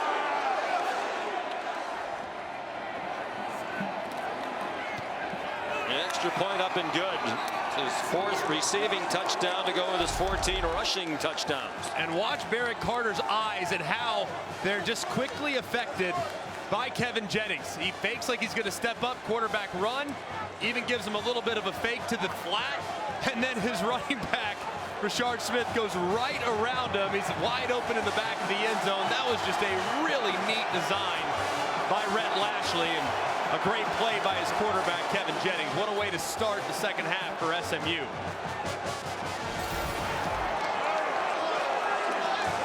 Rashard Smith, 9 transfers from Miami to come to SMU. And what a tremendous addition he has been. And meanwhile, the plot thickens now for Clemson. Phil Maffa clearly still not himself. Their lead running back, Jay Haynes, injured. Doesn't look like he's going to come back. The true freshman, David Eziomume, back deep for the kickoff. Of course, Haynes may regret his decision to run the last kickoff back. It's Eziomume muffs the kickoff. He's returned only 1 all year, and Clemson got it back, but they'll start at the 11-yard line. Here's Molly. Sean, you mentioned Maffa is dealing with the shoulder injury. Dabo Sweeney told us Maffa suffered a left labrum injury in camp, and he's been playing through pain since, but it's worsened and started to affect his play. And Sweeney's message to Maffa tonight is, be honest with us. Don't be a liability, but he's been in the coach's ears kind of lobbying to play a little bit more, and now he's going to be even more important with Jay Haynes in the locker room, guys. So they go to Keith Adams now.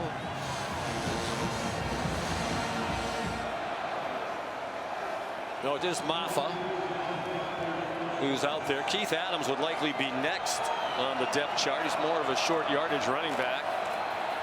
Maffa cutting across the formation and a hard-earned 4 yards.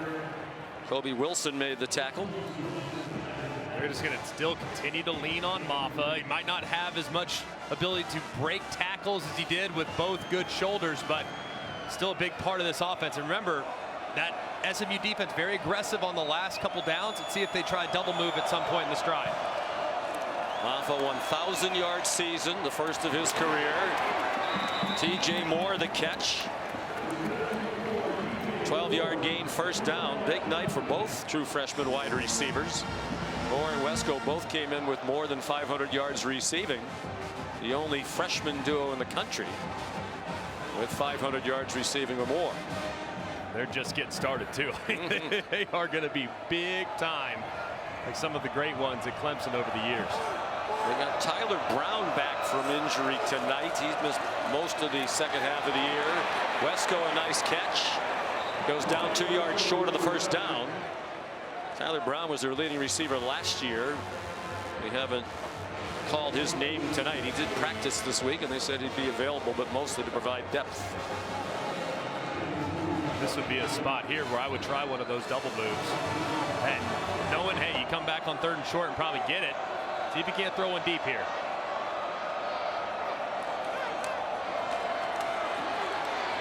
Maffa first down. Wesco up to 6 catches for 120. And 2 touchdowns. His career high in receiving yards in a game is 130 against Stanford. He had 2 100-yard-plus games in the regular season. The other was against App State. He'd be the guy at target. He's got tremendous top-end speed, and doesn't matter how fast you are as a defender, it's tough to stay on top of him. 9 minutes to go, 3rd quarter. A blitz from deep doesn't get near Klubnik.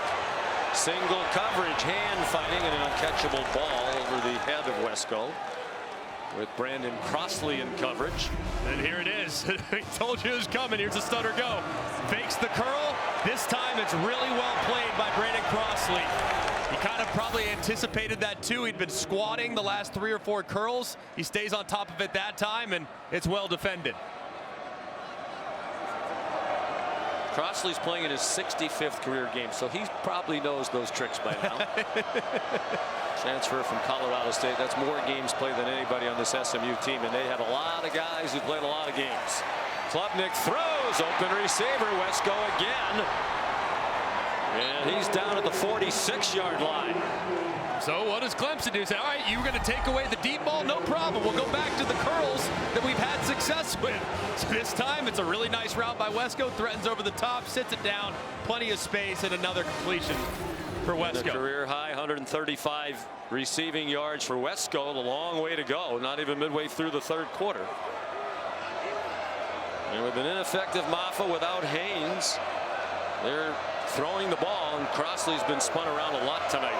Looks like they're particularly trying to target him. Klubnik, the check down.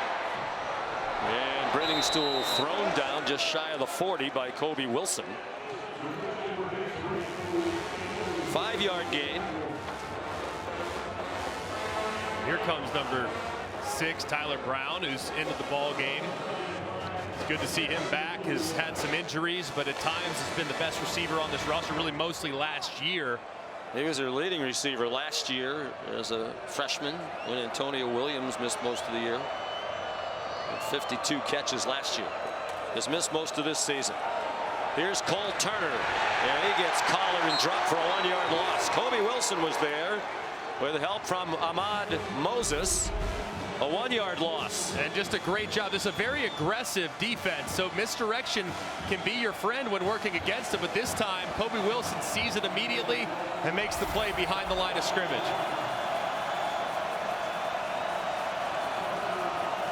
More than midway through the third quarter now.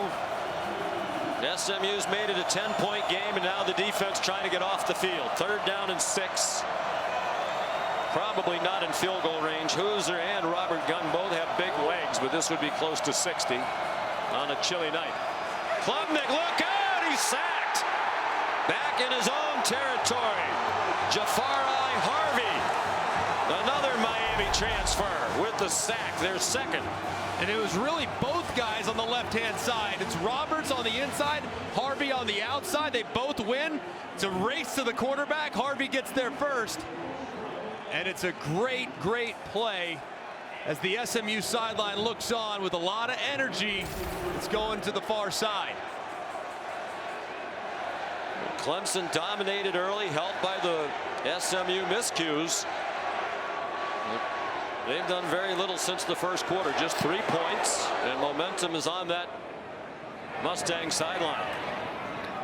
Roderick Daniels Jr., the fair catch of the Swanson punt, a 39-yard move. Jennings in the offense could really tighten this thing up when we come back. Don't give up. Don't ever give up.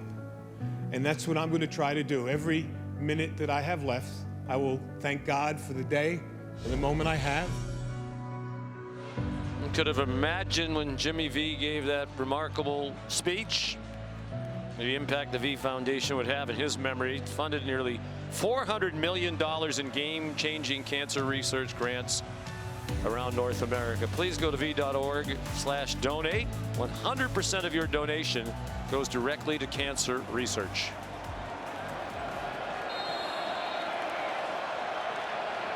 So SMU down 24-7 at the half. Has taken 7 points off that deficit. They have the ball back with 6 minutes to go, and Daniels, that looked doomed from the start. He's dropped by R.J. Mickens for a loss of 3. And this jet sweep is such a big part of SMU's offense, and they have had very little to show for it tonight. This Clemson defense very prepared for that speed across the field. Jennings had to scramble away from the end zone. And he can't find anybody open, and finally throws it away with Peter Woods closing in quickly. He's elusive. He's a very good thrower on the run, but nowhere to throw it that time. 3rd down and 13, and it's the Clemson fans trying to spur on the defense. In 3rd and long situations, when you're watching Clemson, you're always going to look in the direction of number 3, T.J. Parker. He's already landed 1 tonight with a strip sack early. Let's see if he can land again in what looks like it's going to be a light rush from Clemson. Last time we saw him, he had 4 sacks in that win at Pitt that tied the school record. Jennings fires, and it is broken up.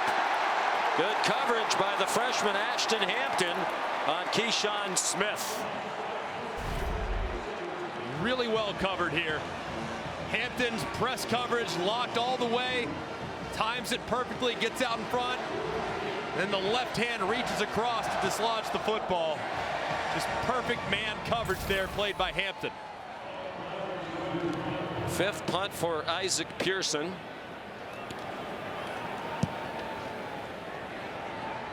Fair catch, Antonio Williams. Clemson will start at its 43. Big 3-and-out forced by the Tiger defense. 48-yard punt. An unprecedented season comes down to this. Tough decisions have to be made. Let's see where the committee landed. The College Football Playoff Selection Show, Sunday at noon Eastern on ESPN. Yeah, that's how I give back.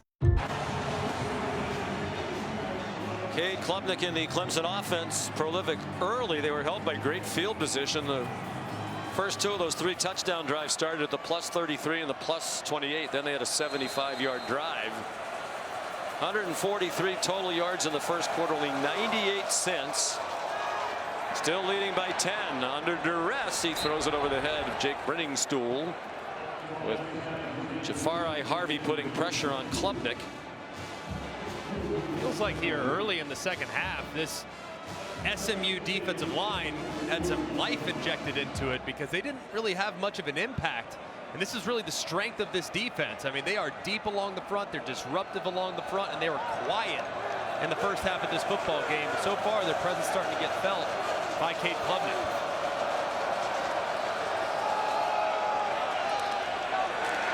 Maffa stacked up after a yard.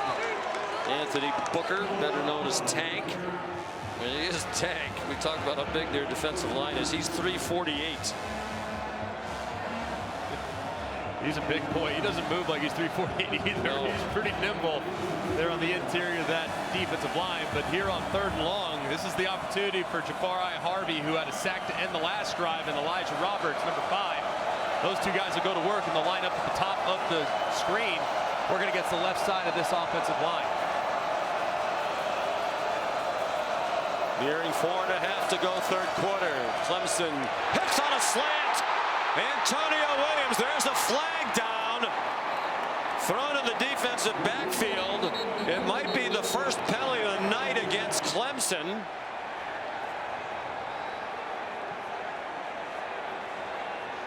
And it would be a huge one if it is. You wonder if there was some sort of pick downfield. That's what it looked like to me. Dabo's pleading his case, though, and there was definitely a collision between TJ Moore and Cale Sanders. Wow. So they still haven't been penalized, and the 32-yard play stands. And this is what they're looking at. Watch TJ Moore. He's trying to run his route, and I understand why they ended up calling it off, because yes, a natural pick is created, but he doesn't divert or intentionally go out of his way. He's trying to run a route and a collision occurs, but I actually am okay with the no call there. I think that's correct decision by this officiating crew to pick up the flag.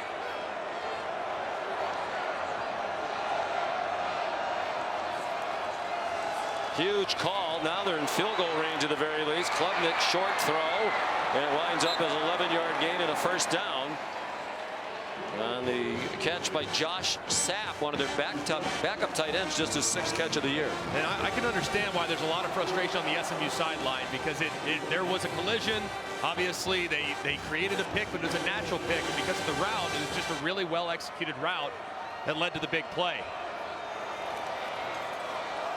Here's Maffa. Ducked down to the 11-yard line. What a huge penalty call that was.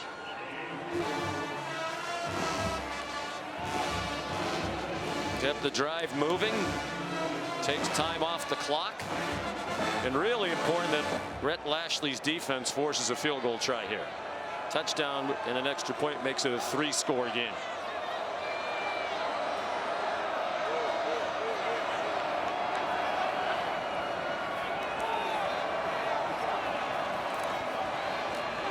Klubnik keeps. Looks like he's just short of the first down. The officials are signaling third down after a 5-yard pickup. Short yardage situation. That usually means Maffa here at 230 pounds. Anticipate him pounding it up into the line of scrimmage here. See if they can't get this conversion.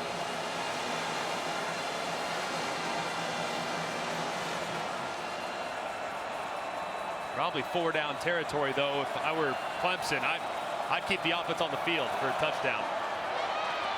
Maffa got just enough. First down, the clock continues to run. The best of both worlds for Clemson. They don't have to snap it again till under 2 minutes to go in the third quarter. This is a part of the field where you see very little throwing from the Clemson Tigers. They'll throw some things at or behind the line of scrimmage, but this is mostly handoff time or Cade Klubnik on the ground when they get inside the 5. Keith Adams, we mentioned earlier, more of a physical runner, short yardage man, is the running back.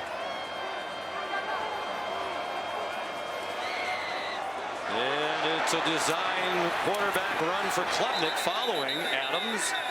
And he's knocked out at around the 2. They haven't been great scoring touchdowns in the red zone this year. That is certainly one of their shortcomings. Just 81st in the country in red zone touchdown efficiency, so not very good, but they bring in the extra tight end 44, Banks Pope. He's their physical hammer there at the end of the line of scrimmage. So let's see if they run behind 44. He's their most physical blocker on the edges. 9th play of the drive. Pitched back to Maffa, in trouble.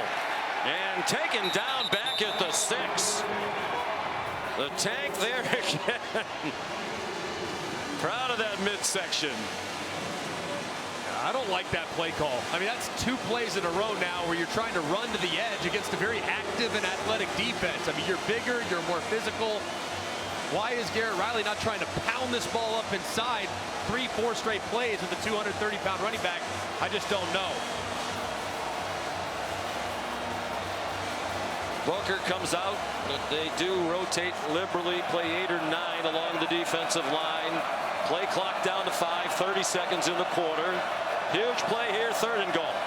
They bring pressure. Touchdown, Jake Brenningstool.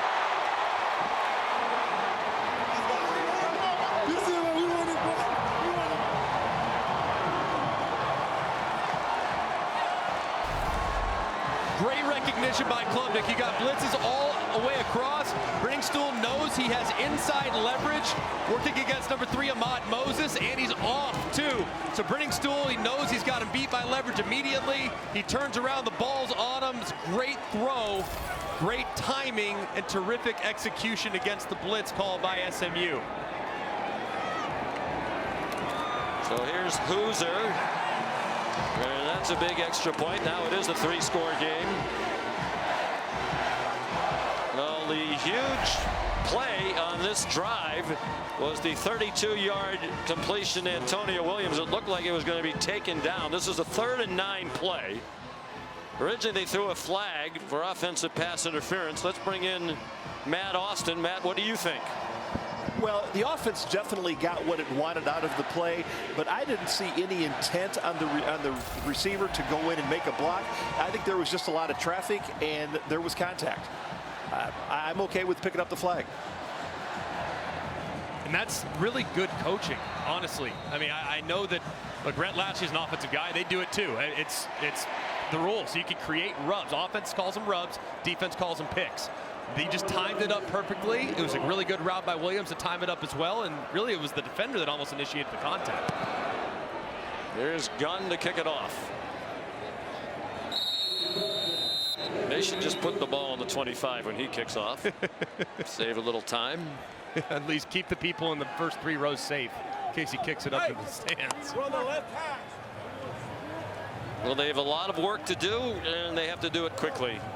They're a quick strike team. Jay Haynes with a brace on his left leg, on crutches back on the sideline.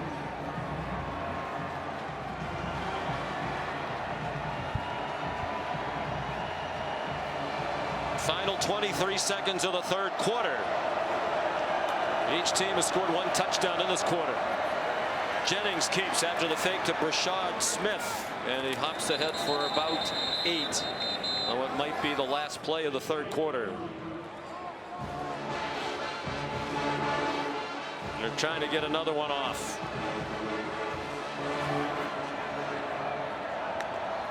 And they do on 2nd and 2. Smith lunges, and they're going to mark him down a little bit short on the last play of the third quarter. ESPN's presentation of college football on ABC will return after this message and a word from our ABC stations. This is Dr. Pepper Championship Week.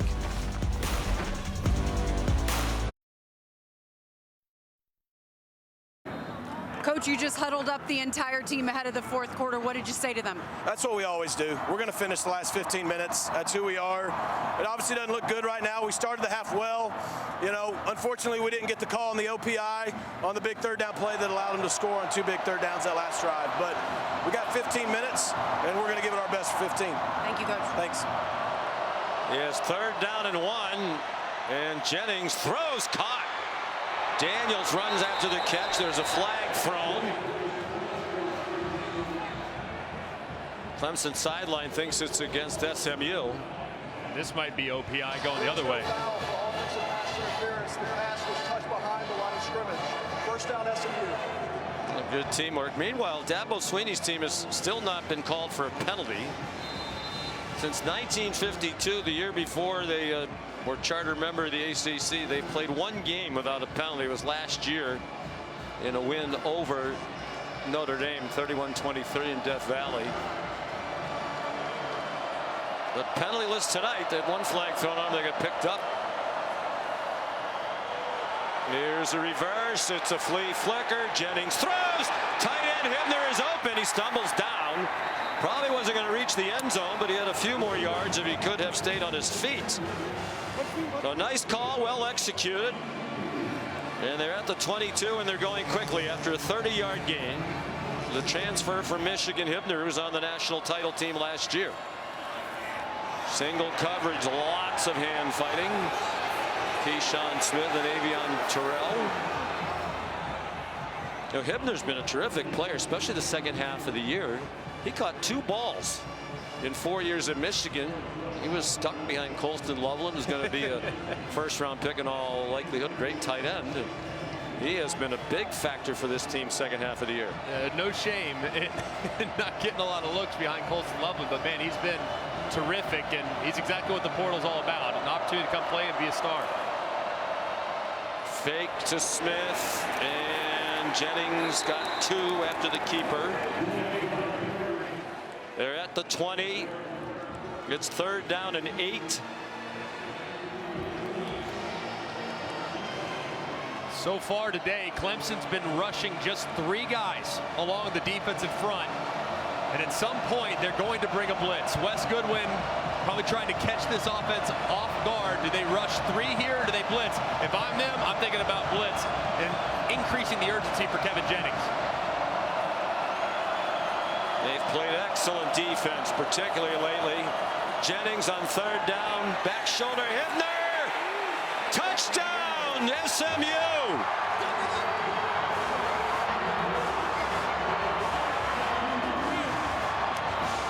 Hibner had 2 catches in their first 7 games of the year, then had 15 in the next 5. They had 2 big ones on this drive to keep hope alive for Eric Dickerson and the SMU fans here in Charlotte tonight.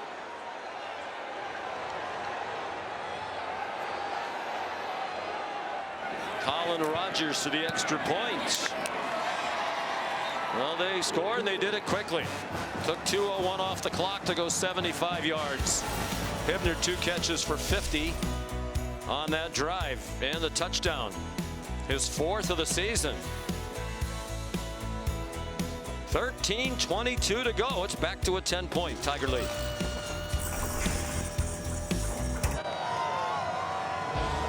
Well, we'll know the 12-team field tomorrow. The exclusive reveal in a 4-hour special. Reese and the guys unveiling the bracket, breaking down all the matchups in the inaugural 12-team playoff field. That's at noon on ESPN and the app right after Sunday NFL Countdown. Line drive kickoff skips into the end zone. Here's Kevin Nagandi. Sean, time now for our Dr. Pepper Fansville studio update. Big Ten championship. Here's Dylan Gabriel. How about 4 touchdowns, drawing the defense, and then a wide open Tez Johnson to take a 2-touchdown lead. Penn State just went down the field. They scored, and here is Katron Allen punching it in. They went for 2, and they were stopped. So right now, Oregon up 38-30. Back to you, Sean and Greg. I know the analytics say to tap. It just seems strange to me. The analytics stuff, some of it's still very uncomfortable for me. Yeah, Not gonna lie. you're playing for the win. Right. Not to tie it with another 7. Here's Phil Maffa, and he's down after a short gain. This might be the plan of attack, and the difficult time kind of running it between the tackles. This SMU defensive front played much better in the second half, so maybe just that's kind of like a handoff. It's like a toss sweep. So maybe get Maffa out to the edge a little bit where he can maybe make some guys miss that are a little bit smaller than him. They've rushed for just 66 yards tonight. Maffa's their leading rusher with 26. Klubnik broken up off his back foot. Dangerous throw out wide. Broken up by Deuce Harmon. TJ Moore was the intended receiver. Yeah, he kind of threw this a little nonchalantly. I wouldn't recommend throwing that into a squat corner again, because I would imagine that could go the other way. TJ Moore, though, is the go-to guy on 3rd and long situations. He'll be at the top of the screen. See if they look in the direction of number 1. Bunch to Klubnik's left. They're 7 out of 14 on 3rd down. 3 for the last 3. 4-man rush. They force him back. They grabbed his face mask. Klubnik goes down. There's no flag on the field. And Jared Harrison Hunt took him down. Looked like they had a handful of the face mask. Dabo Swinney can't believe it. A huge no call.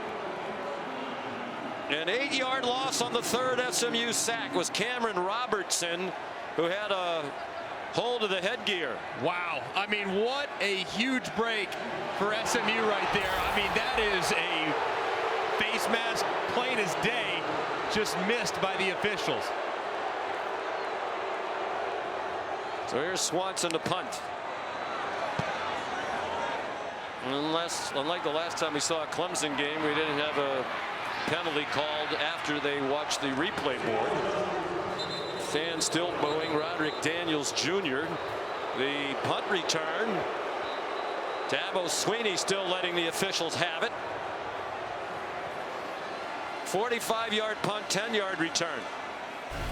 It's about as mad as you can be when your team hasn't been called for a penalty all night long, but he has a totally legitimate argument there. I just can't believe they missed. I mean, the center judge is right there, and I don't know if it's because he was turning back inside, but it looked like the helmet even went to the side as well, and it's completely understandable why Dabo has this reaction.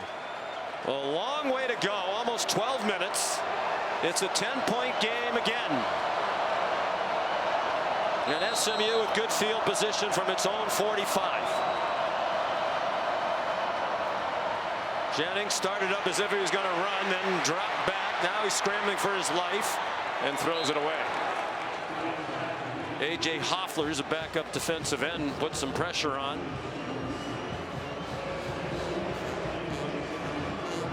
Clemson fans still beside themselves, booing in the direction of this officiating crew, but Jennings and company now need to get into a little bit of a rhythm. They've done a good job on the last drive. Can they continue to feature these wide receivers?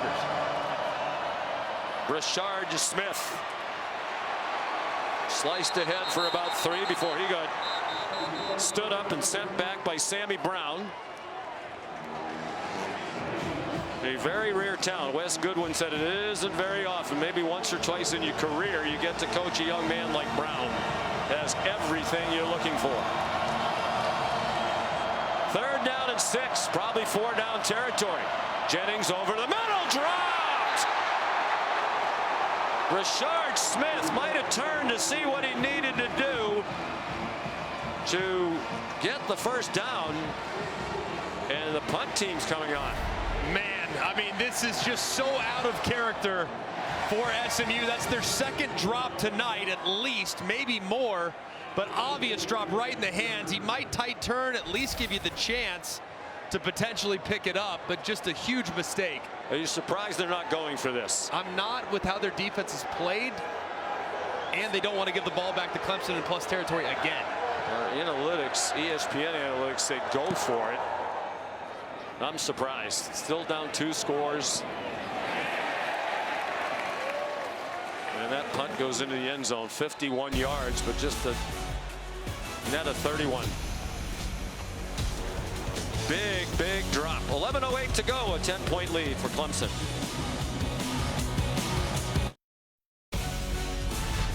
The ACC Football Championship game is presented by Geico. Get more with Geico. And in part by the all-new Sonic Queso Smashers. Live free. Eat Sonic. Dabo Swinney hoping to hoist the ACC championship trophy for the 9th time. His team leads 31-21 with 11:08 to go. They still haven't been penalized. Cade Klubnik has tied Trevor Lawrence's touchdown pass record in an ACC championship game. Trevor had 4 against Virginia 2019.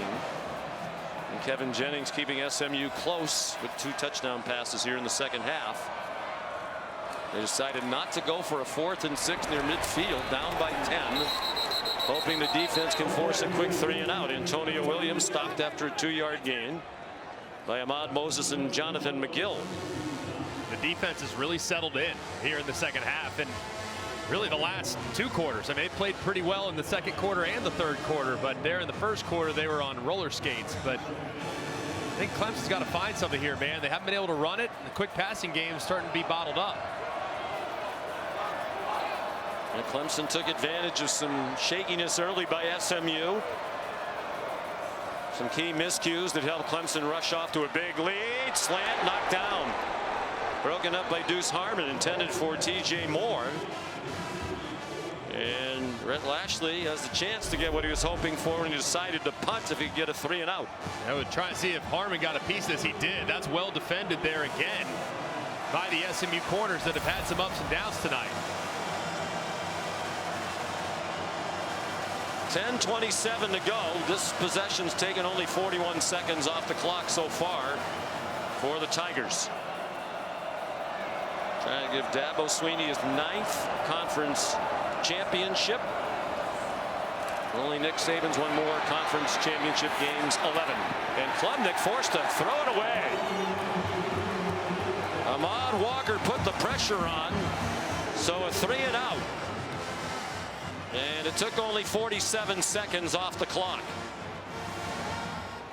And this was a nice blitz. They walked this linebacker up to the middle, and as a result, these linemen all have to slide down, and you get the unblocked defender Walker right around the edge, forces the issue for Klubnik. He has to throw it away as a result. That's a good blitz call by Scott Simons, the defensive coordinator. Aiden Swanson to punt for the 6th time. They put pressure on it. It's a short punt. And it is down just about where it first landed by Barrett Carter. Just a 29-yard punt. And it was Ahmad Moses who came very close to blocking Aiden Swanson's punt. Yeah, and you watch Swanson. He actually drifts just a little bit to his left, kicks it with his left foot. Had he been right-footed there, that punt is probably going to get blocked. Might have even gotten just a touch of it there with the fingertips there at the end. It was a really good rush and almost got it back to his offense inside the 10. So 50-yard line is the starting position for SMU. 10:13 to go. Jennings. That was bizarre, but effective. Romello Brinson. A 7-yard, 8-yard completion. Looked like there was some confusion whether or not that was going to be a handoff. And then it looked like Jennings had no idea where to go for a moment.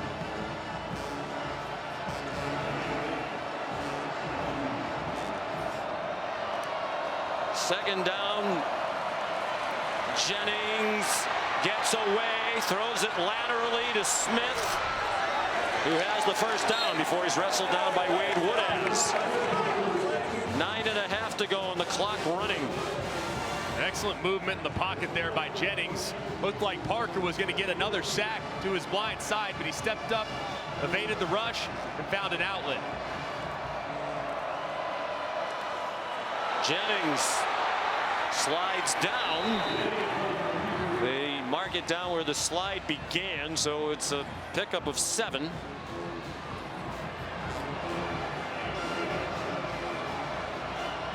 SMU battling from behind all night long. Trailed 14-0 out of the gate. Went down by as many as 17. They've made it to 10 down, and they're at least in field goal range now after the 5-yard run by Brashard Smith.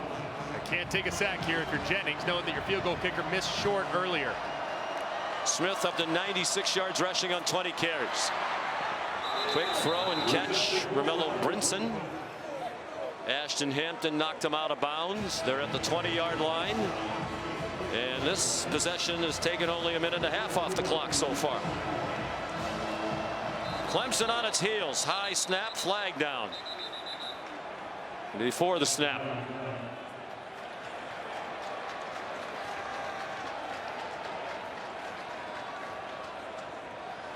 Snap infraction. Offense, number 53. 5-yard penalty. Second down. Number 53 is the center, Ja'Kai Clark, who started to guard at the beginning. They moved him to center when they jumbled that line around. Felt like they found the right combinations. 5 penalties for 55 yards against SMU. The clock is running, and they're taking a lot of time. Play clock's down to 10. Rhett Lashley trying to get him to speed it up. Don't know if Jennings is aware. Play clock at 3. They don't want to use a timeout, and they snap it with 1. Hebner dropped the ball. The 5th drop of the night. Again, might have been a case of turning to try to get the first down before he caught the ball. And to keep things in perspective, this team as a whole had 6 drops this whole season. Tonight they've had 5. So the stage a little bigger, those hands becoming a little more slippery, and on a 3rd long, 2 downs to get it potentially, but I think you'd probably opt for the field goal if you don't get this one.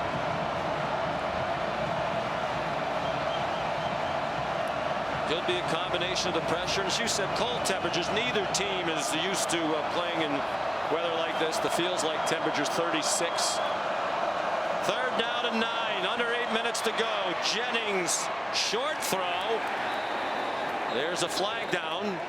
Keyshawn Smith made the catch. Sammy Brown made the tackle. Well, there's a flag down thrown by the center judge. Holding. Offense. Wow. Number 54. 2-yard penalty. 3rd down. Yeah, I saw on the left side as Bird was working against Parker. Watch his left hand. His left hand as he grabs and throws Parker to the ground. Watch that right there. Boom. That's exactly what the official call saw. Is a good call. Just can't throw the best edge rusher in the ACC to the ground like that, or at least one of the best. Again, the clock's running. And remember, we told you that Colin Rogers has a big leg, but now they're looking at a 52-yard field goal if they don't gain any more yardage. 3rd down and 19. Pressure from Parker, lobbed over the middle. And the catch by Smith. Couple after the catch to the 29, make it a much more manageable field goal. Khalil Barnes the tackle. And here comes the biggest kick of Colin Rogers' career. Junior from Prattville, Alabama. Rhett Lashley hot at the officiating again. This is a 46-yard try. Missed from 53. Rhett Lashley told us last night, usually when he misses one, he bounces right back. And he does.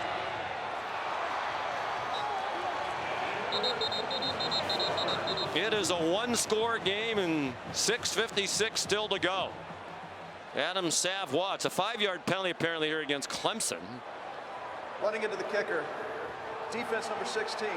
That penalty is declined. Field goal is good. Timeout on the field. Still would have been 4th and about 9. Take the points to make it a 1-score game. 6:56 to go. The ACC title and a spot in the CFP on the line.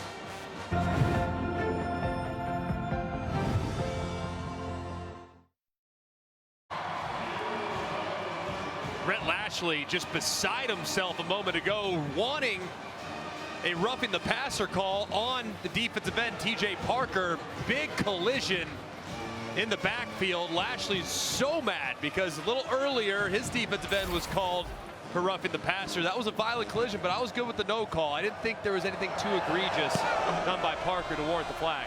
Gabriel Lozano, who's their backup kicker, on for that directional kickoff and a fair catch made. So Clemson with a lot of game pressure on them now. Lead down to 7. AT&T's keeping you connected with our bracket insights. This has been the debate all week. Should SMU lose and go to 11-2, would they fall out of the 12-team bracket, and would Alabama get in? It's going to be a fascinating conversation in that committee meeting room, assuming this score holds. And of course, tons of time left for SMU to come back and win this thing outright. But man, the strength of schedule argument versus the consistency argument, it's a tough one. Cade Klubnik carries for 3. Sign up now at ESPN.com for the first ever CFP bracket challenge. Well, I think the strength of schedule thing is really hard to ascertain.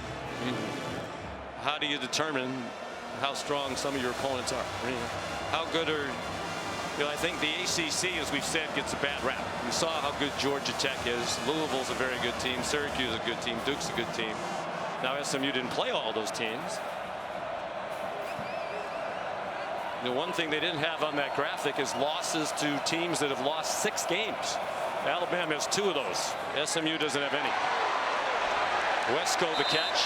And again, if it comes to that, you know, I don't have any sympathy really for anybody who's around 11, 12, 13. Don't be in that situation. Play well enough to not even be in that debate. Right. You know, that's one of the reasons I like 12 instead of 4. You know, you could really feel for FSU last year. Absolutely. But, you know, if you're number 13, 12, and you get bumped out, sorry. You know, be better. Don't lose 3 times.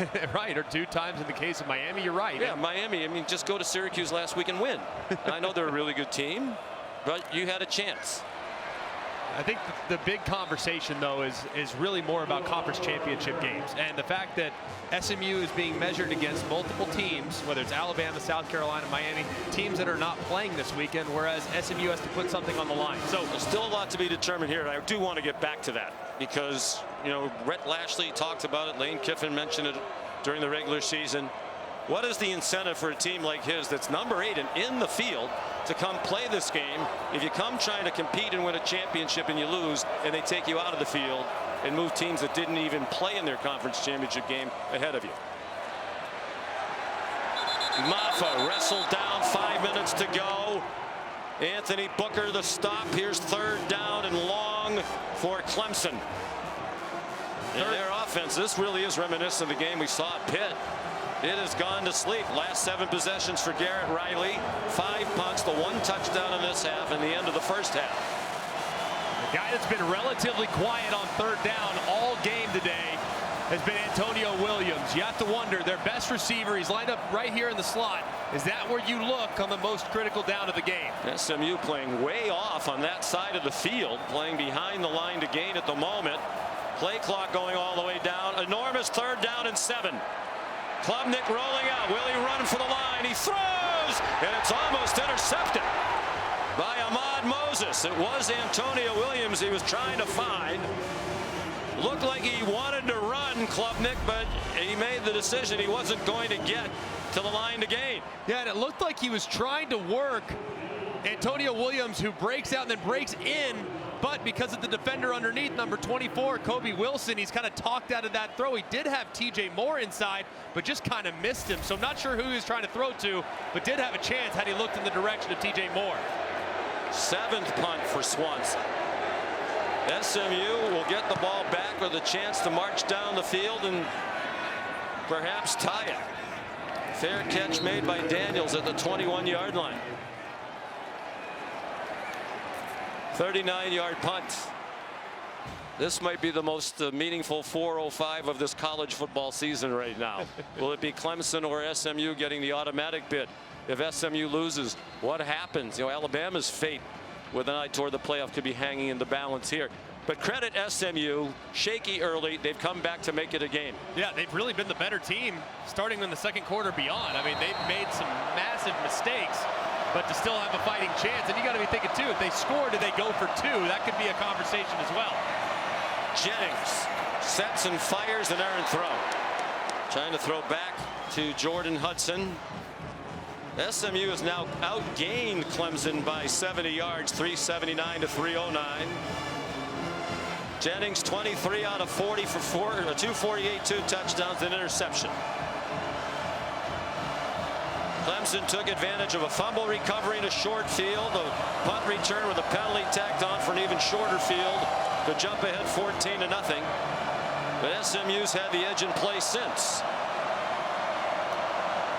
2nd and 10. Quick throw, Hibner. Wrestled down by Avion Terrell. 5-yard gain, 3rd and 5. Not an automatic 4-down territory here. If you're Rhett Lashley, you still have 3 timeouts. Still can punt it away if you don't pick it up here. But on a critical 3rd down and 5, you want to be looking in the direction of your top receiver. And so far in the second half, it's been Hibner, the tight end in the slot up top. Rashard Smith, first down with 2 yards to spare. And they go quickly, 7-yard gain. And Smith, as he's done all season long, providing yardage on the ground and with his receiving.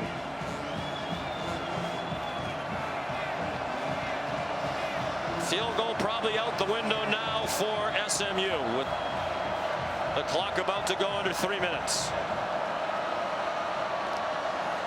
2 receivers wide either side. Big rush by Lawson. Jennings got away from him. Has a man open. Daniels. Another first down.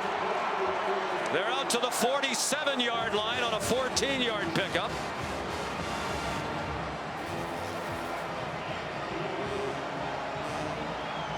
Three receivers to the right. 2:35 to go. Jennings, single coverage. It is dropped. Moochie Dixon and Avion Terrell were hand fighting the whole way, and Dixon got clear but couldn't hang on. Man, it looked like he was going to be able to reel that in, but a great play there by Avion Terrell, keeping that right arm engaged and kind of ripping that ball out. Just a tremendous defensive play there at the end. 2nd and 10. Rashard Smith bounced outside. And he's down at the Clemson 47. 3rd down and 4. Doesn't look like they're in any big hurry to snap it again before the 2-minute timeout. Rhett Lashley, I think, believes correctly that with the 2-minute timeout and 3 timeouts, he probably has enough time to let it go. And now it looks like they're going to try to snap it before the timeout. Jennings, Smith wide open. Another first down at the 40, and it will take us to the 2-minute stoppage with 1:56 to go. Wow. Still the lead for Clemson, but it's tenuous. The championship and a CFP berth on the line.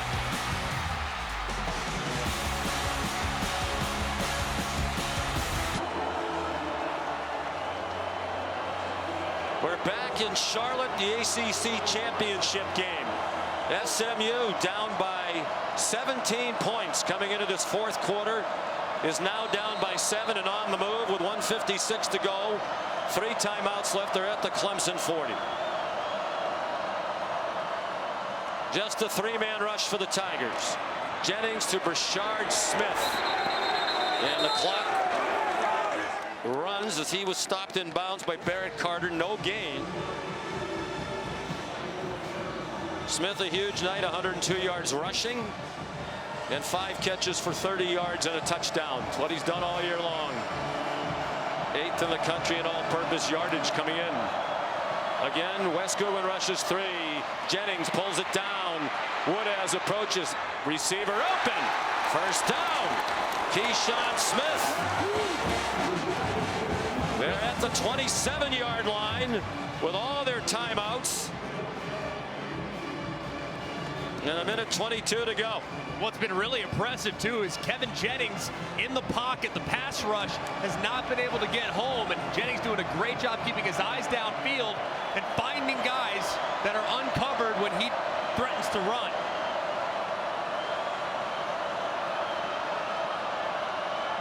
Jennings looking to the sideline for help. He's had trouble hearing tonight. Play clock at 2 as they snapped it. Smith to the 22-yard line. Another tackle for Carter. Do you like the pace at which they're going, Greg? Still minute 10 to go and 3 timeouts? Yeah, no problem whatsoever. And especially with the 3-man rush, you can continue to run the ball if you like it. Rashard Smith stood up just shy of the line to gain. Now they're under a minute to go. Rhett Lashley calls the plays with a lot of input from Casey Woods, the offensive coordinator. Now they need to pick up the pace a little bit. Yeah, they're going to use their first timeout. Looks like somebody's hurt too. And it's the center, Ja'Kai Clark, who's second team All ACC. Wonder if that's a cramp, the way they're stretching that leg. One would assume, absolutely. And the good news is they do have a very veteran player that will slide down to center, Justin Osborne, who's played a ton of football, started his season as the starting center, so he can slide down to center now for this one snap that Clark has to miss. What a time for that to happen, though. Right. Osborne started the opener center, moved to right tackle, and moved to right guard. He'll likely slide into the center spot. They have an experienced backup guard in Ben Sparks, who started last week against Cal. He would be likely to come in. But what a time for that to happen. You wouldn't expect to cramp up on a night with the temperature in the high 30s. They've been out there a lot. I think it's also important, if you're Rhett Lashley, to kind of make sure that his team understands the situation here. Talk through it. Hey guys, we have 2 timeouts. There's 50 seconds left. You have to play with urgency. Don't let them lay on top of you and let unnecessary seconds wind off the clock. Well, job one is pick up this first down. I don't think they want to be stuck with a 4th down and 1. Osborne is the center.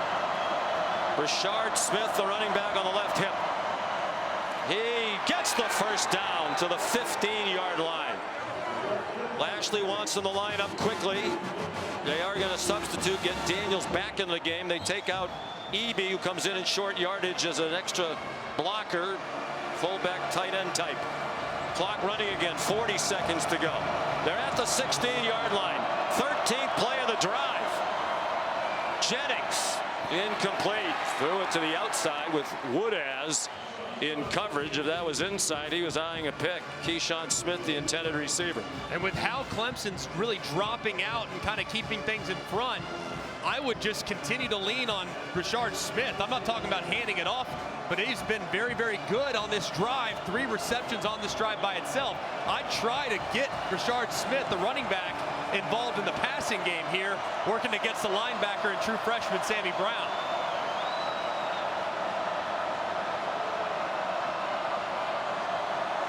SMU looking for its 10th straight win. Jennings in the flat. Smith thought about trying to advance it and then ran out of bounds to stop the clock. 4-yard gain, 3rd down and 6 with 26 seconds to go. And on this drive earlier, similar down and distance, 3rd down, it was Smith on a little option route that picked up not 1 but 2 3rd down and medium. So that'd be the play I'd be going to again. Clemson hasn't had a chance here in the 2-minute drill to adjust to that formation and that route, so I'd go right back to it with Smith. They have a lot of options. Deep receiving core, a tight end who's really emerged. Jennings pulls it down. Jennings throws. Hibner caught it. Out of bounds with a first down at the 4-yard line with 20 seconds to go. Wow, what a play. by Kevin Jennings. I mean, just incredible. A little shovel pass. Hibner coming across the formation to give him a fresh set of downs. Just well, they talk about his poise.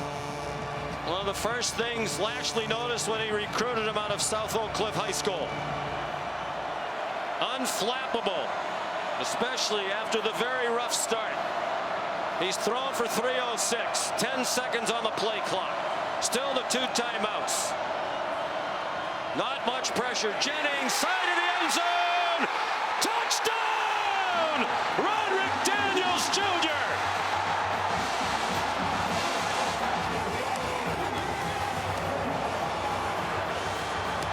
And Rhett Lashley has sent the kicker on to tie it and play for overtime. Was it a catch? Yes. No juggle. Foot in bounds. Wow. What a route. What a throw. What a drive for the SMU Mustangs. Yeah, they're going to take a look at it. And I think this is really bad work by the replay booth. I mean, right? Is there any question that that's a catch? Remember, I mean, it has to be indisputable video evidence beyond all doubt to overturn it. I don't see anything right there after one look. Looks like that right foot is dragging. He's secured it. Maintains it all the way through. There shouldn't be anything but a confirm. Yeah. But meanwhile, the replay booth is now freezing the SMU kicker who's about to attempt the biggest point after of his life. Yeah. On a play that is clearly a touchdown. What a drive, assuming it stands. 79 yards, 16 plays, 349. After further review, the ruling on the field stands.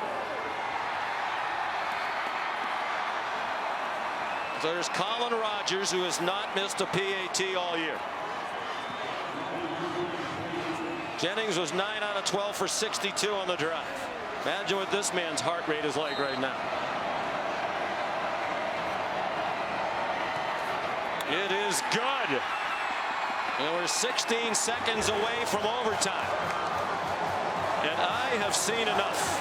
This team belongs in the field of 12 in the college football playoff. This is a championship drive. How about this route by Daniels? Sets up Barnes at the inside. Then he goes up, sets him up top, gives him a little shimmy at the top of the route, breaks it off with suddenness right to the sideline where the ball is waiting for him. It's just perfect execution against man coverage.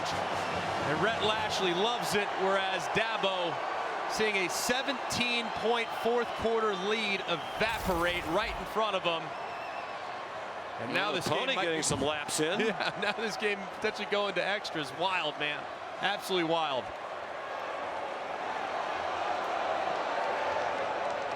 And no question, right, about the decision to kick the extra point. I think, you know, why go down to 1 2-point play when you have the game going your way now? The momentum is on them. Go to overtime. You're executing. Clemson is not. Adam Randall back for the kickoff. Adam Randall bringing the kickoff back. And now they're one completion away from perhaps a chance to kick a field goal. Now this is something you rep every single week leading up to spring scrimmages, fall camp. Now you run basically your plays to secure a field goal and give your kicker a chance. You're probably going to drop Cade Klubnik back, roll him out, probably to the right, and try to hit someone on the boundary, but you still have timeouts at your disposal, so you can work the middle of the field as well. You need about 15 or 16 yards to give yourself a real chance and a real look. So Adam Randall with Jay Haynes, who's ordinarily back there to run back kickoffs, injured. His first kickoff return of the year is 39 yards. And they have two kickers with a strong leg. Hooser, who's ordinarily the field goal kicker, but Gunn, the kickoff man, has an even stronger leg. It is Hooser who's warming up. His long is 51 in that win at Pitt. What a huge return by Randall. So realistically, they only need about 20 yards to at least send the kicker onto the field. This is a pretty simple situation. What I would do is I would take this receiver down here at the bottom. I'd run him right over the middle, tell him to go down. The second he catches it, call timeout, and you give yourself a chance. 4 receivers, 4-man rush. Klubnik throws, caught. Antonio Williams dives down with 3 seconds to go. They're at the 38. Timeout. Clemson, their second. And now they have a chance to win the ACC title and go to the CFP if they can make about a 55-yard field goal. Hoosiers had only 1 attempt all year from 50 plus, and it was that 51-yarder he made at Pitt. True freshman from right here in the Charlotte area. A Clemson legacy. His mom was a great soccer player. His dad a baseball pitcher on a College World Series team. His sister's on the Clemson soccer team right now. And he has a chance to make a name for himself forever if he can knock this through. He has not been in this situation before. One of the great high school kickers in the history of the United States. It'll be a 56-yarder. The win really not a factor. Snap and hold are good. That one is good! At the buzzer! Clemson wins the ACC.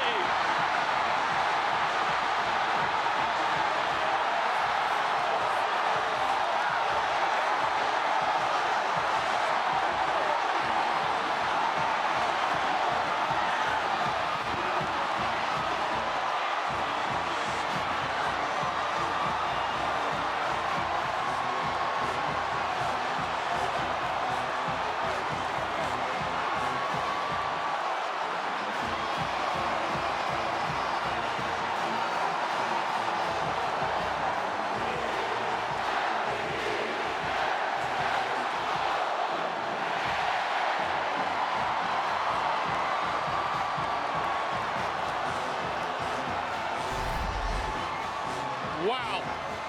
Perfect snap, perfect hold, and just an absolute rocket off the foot of Hoosier. Cleared with about 3 or 4 yards to spare. He wanted to see it all the way through, and then the celebration ensues in agony on the SMU sideline. Thinking they had secured all momentum. We're heading to overtime, and Dabo does it again. His 9th consecutive win in the ACC championship game, and he's with Molly. Coach, what went through you when that 56-yard field goal went through the uprights to win it? Thank you, Jesus. Literally, but Matt Luke, right where he goes, Coach, has he got the leg for this? I said, we're about to find out. And man, what a way to win it. First of all, let me just say thank you to the good Lord. What a game. Listen, that's a playoff football team. SMU, they better be in the dang playoffs. What a comeback by those guys. But listen, I'm proud of our guys. We fought all night to get back here, to get a 10th win, to win this thing for the 8th time in 10 years, and head to the playoffs for the 7th time. Man, the heart of our guys, you know, we've been so close, but man, we found a way. And we just, you know, Adam Randall, with the return right there, we screwed it up at the start of the half with 2 just terrible decisions on kick return. Great play by Adam, and then a great job, you know, on the managing the clock there with Antonio, and then just unbelievable kick by this young man from Charlotte, North Carolina, Hoosier. He'll go down in Clemson lore with that one. It was awesome. Coach, a week ago today, you thought your season was over. Now you're headed to the college football playoff. What has this week, this roller coaster, been like for you in this team? Well, listen, God works in mysterious ways, and we all thought that the door closed on us.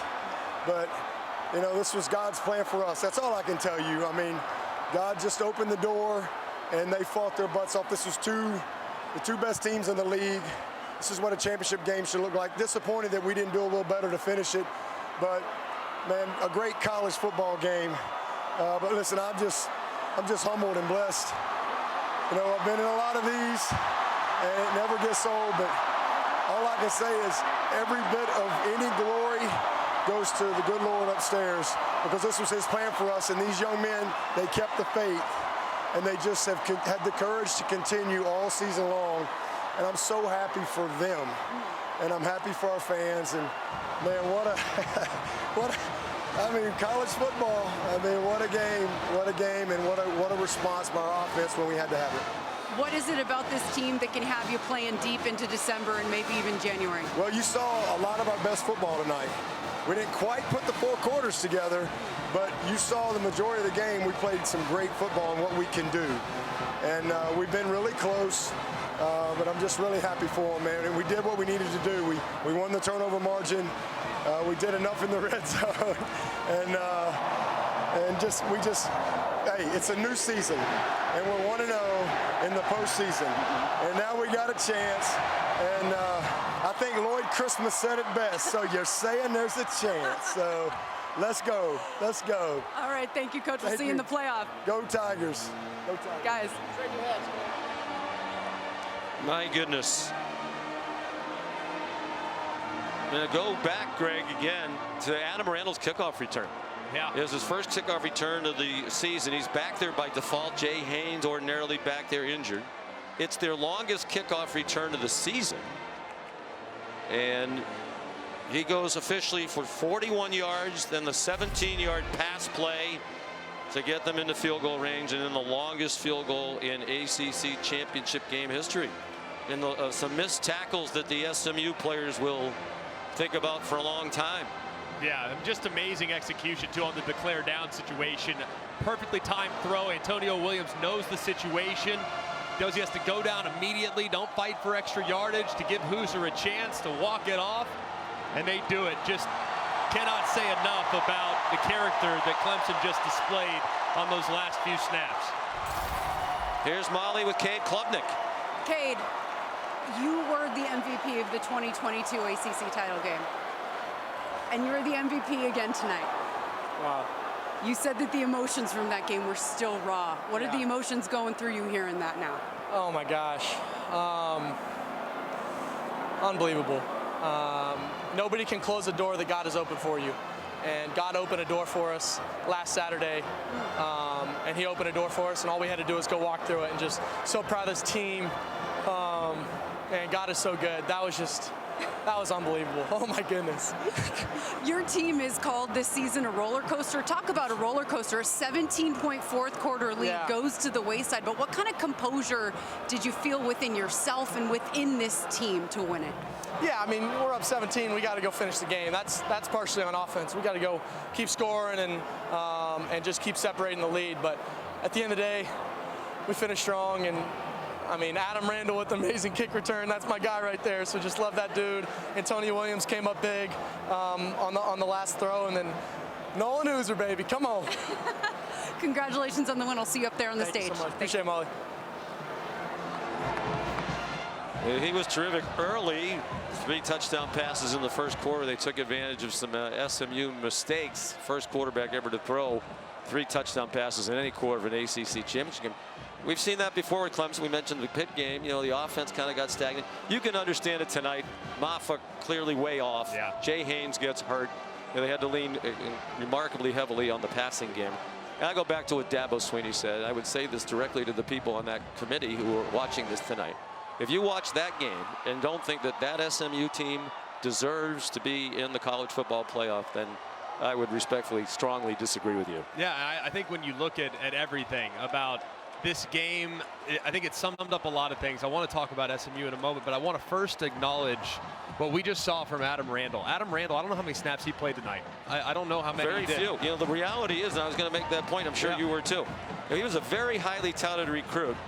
He's a junior now, and he's been a little bit of a disappointment, and even a lot of a disappointment to a lot of Clemson fans. And he hasn't had those opportunities, but Dabo speaks of culture. Dabo speaks of buy-in.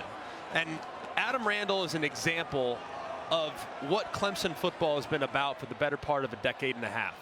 They are all the way down to their 3rd-string kick return guy, and a guy who has been kind of pushed down the depth chart a little bit behind 2 true freshmen at wide receiver, and yet he gets his number called, goes in, makes the play of the game, gives him a chance to execute the declare down situation to kick the game-winning field goal. I think that is an example of what Dabo preaches all the time, the culture, the buy-in, and the teamwork, and just the camaraderie that they've created over the course of nearly 2 decades. You want to make your point about SMU? Yeah, of course. I think this is one thing that's going to be fascinating in that committee room, because when you think about what we watched tonight, I don't think anyone can come out of this thinking that SMU doesn't belong. I think they absolutely have proven that they are good enough. They just went toe-to-toe with the class of the ACC for the last 10 years, and they almost pulled it off and played bad, by the way. That was the bad performance from SMU relative to what they're capable of.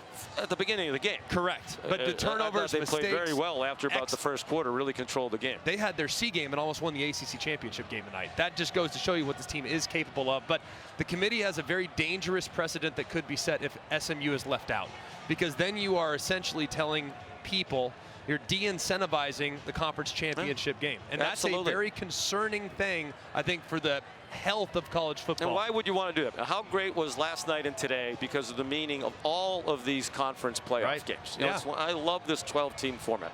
But if the message is, we thought you were better than Alabama or these other teams last week, so you go compete your rear end off in a classic, as it turned out, championship game and lose on a field goal at the buzzer, and now we're going to move you back. Then, you know, I would agree with what Lashley said. Going forward, why would teams even want to come and play in a conference championship game? And I think that's a concern for the overall health and well-being of the college football ecosystem.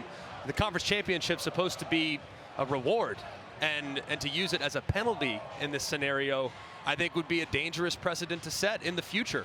And I don't know what they're going to do. I'm not sure the decision that'll be made. I'm sure it'll be a contentious and hotly debated conversation, but I don't think you want to de-incentivize participation in conference championship games. That'd be bad for the sport. I think they've earned it. Yeah, I think their resume is good enough. It's better. You know, they shouldn't be outside of the 12, in my opinion. Clemson's definitely in the 12. It'll be interesting to see, will they get a bye in the first round, or did Arizona State perhaps do enough today? Let's send you back to the studio. Here's Kevin. Sean, Greg, thank you so much. A thriller. Phenomenal ending in Charlotte. We're going to go back there for the ACC championship trophy in a matter of minutes as Clemson celebrates its 9th ACC title, 8 of the last 10 years for the Tigers.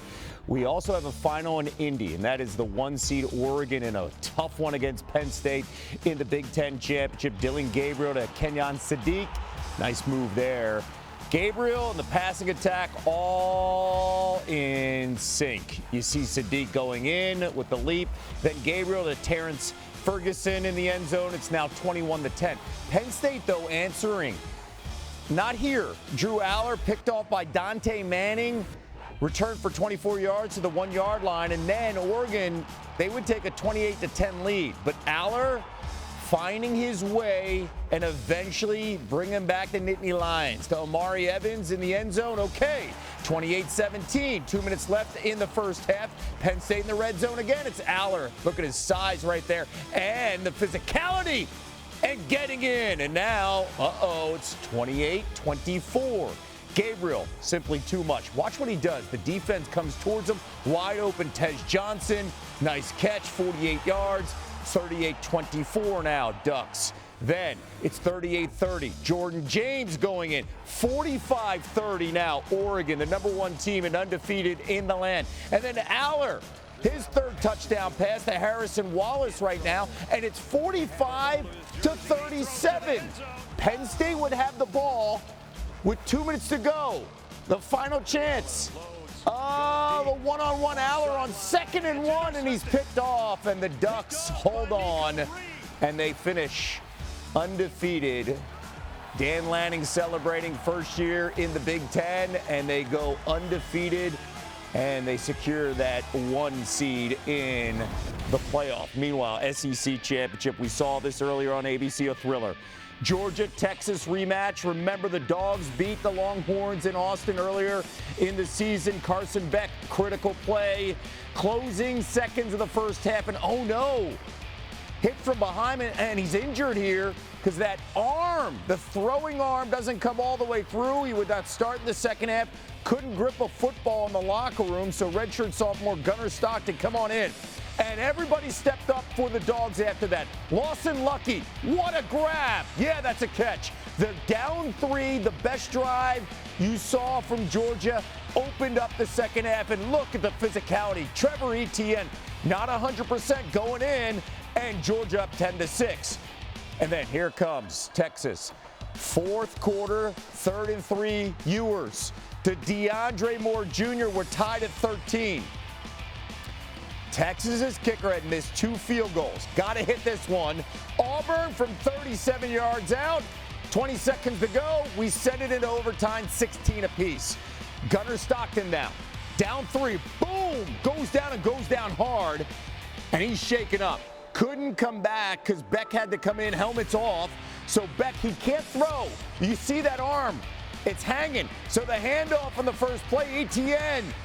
And on a walk-off, Georgia wins. Kirby Smart on Stockton. Man, the kid played just tough as nails. I mean, and he hadn't got to play much this year. That's the hardest part is you don't get a chance to play these guys. The Florida State game is probably the most he's played. But can't say enough about his toughness, character, whatever you want to say. The guy's a phenomenal leader. He made some good plays, and I think everybody else rose up around him. Going to keep an eye on that. The SEC champs and Carson Beck and his health over the next 3 weeks before their next game. As you see, the 2 quarterbacks and what Gunnar Stockton did in the second half. A 4-star recruit, redshirt sophomore, was fantastic in that second half, leading the Dogs to a victory. Okay, another big storyline we saw earlier today, and that is, how about Arizona State and their story? Projected to finish last in the preseason in the Big 12, and Cam Scatabusa, get on my back, 170 yards rushing, adding another 38 yards receiving, and Arizona State just dominant against Iowa State, and they secure a spot in the playoff, maybe a potential bye considering how well they look, but that discussion and debate will go long into the night inside the committee room as we have an inside look in Grapevine, Texas, with the committee room watching all the games on Championship Saturday. Tough decisions ahead. We'll get the answers. Noon Eastern, of course. The College Football Playoff Ranking Show tomorrow on ESPN. For now, let's go to Molly McGrath in Charlotte. Molly. Ladies and gentlemen, at this time, please direct your attention to the stage for the presentation of the 2024 ACC Football Championship Game Awards, hosted by ESPN's Molly McGrath. Hello, everyone, and welcome to the ACC Championship Trophy presentation. It is an honor to be here on this stage with Commissioner Jim Phillips as he hands over the ACC Championship Trophy to head coach Dabo Swinney and the Clemson Tigers.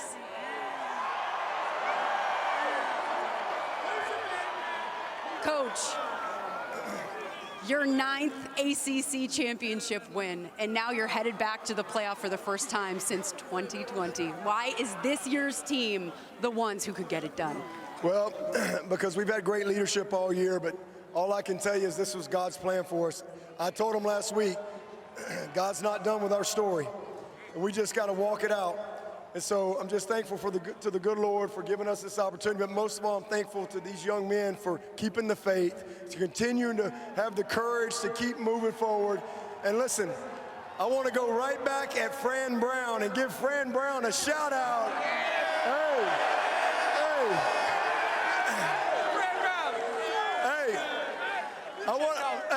We appreciate the opportunity to be here tonight. But listen, this is our 7th playoff. And I think that's second most in college football playoff history. But this team right here, to have a tough week, but they just bounced back. And again, the door was up. This was a championship game. Hey, I want to congratulate SMU and Rhett Lashley. There's no way they shouldn't be in the playoffs. Both of these teams deserve to head to the playoffs. It was a great, great performance by SMU. But I'm so thankful for the heart of our team. And I appreciate all of our fans coming out here and supporting all of us out here tonight. Go Tigers! Coach, take a hold of that trophy right there.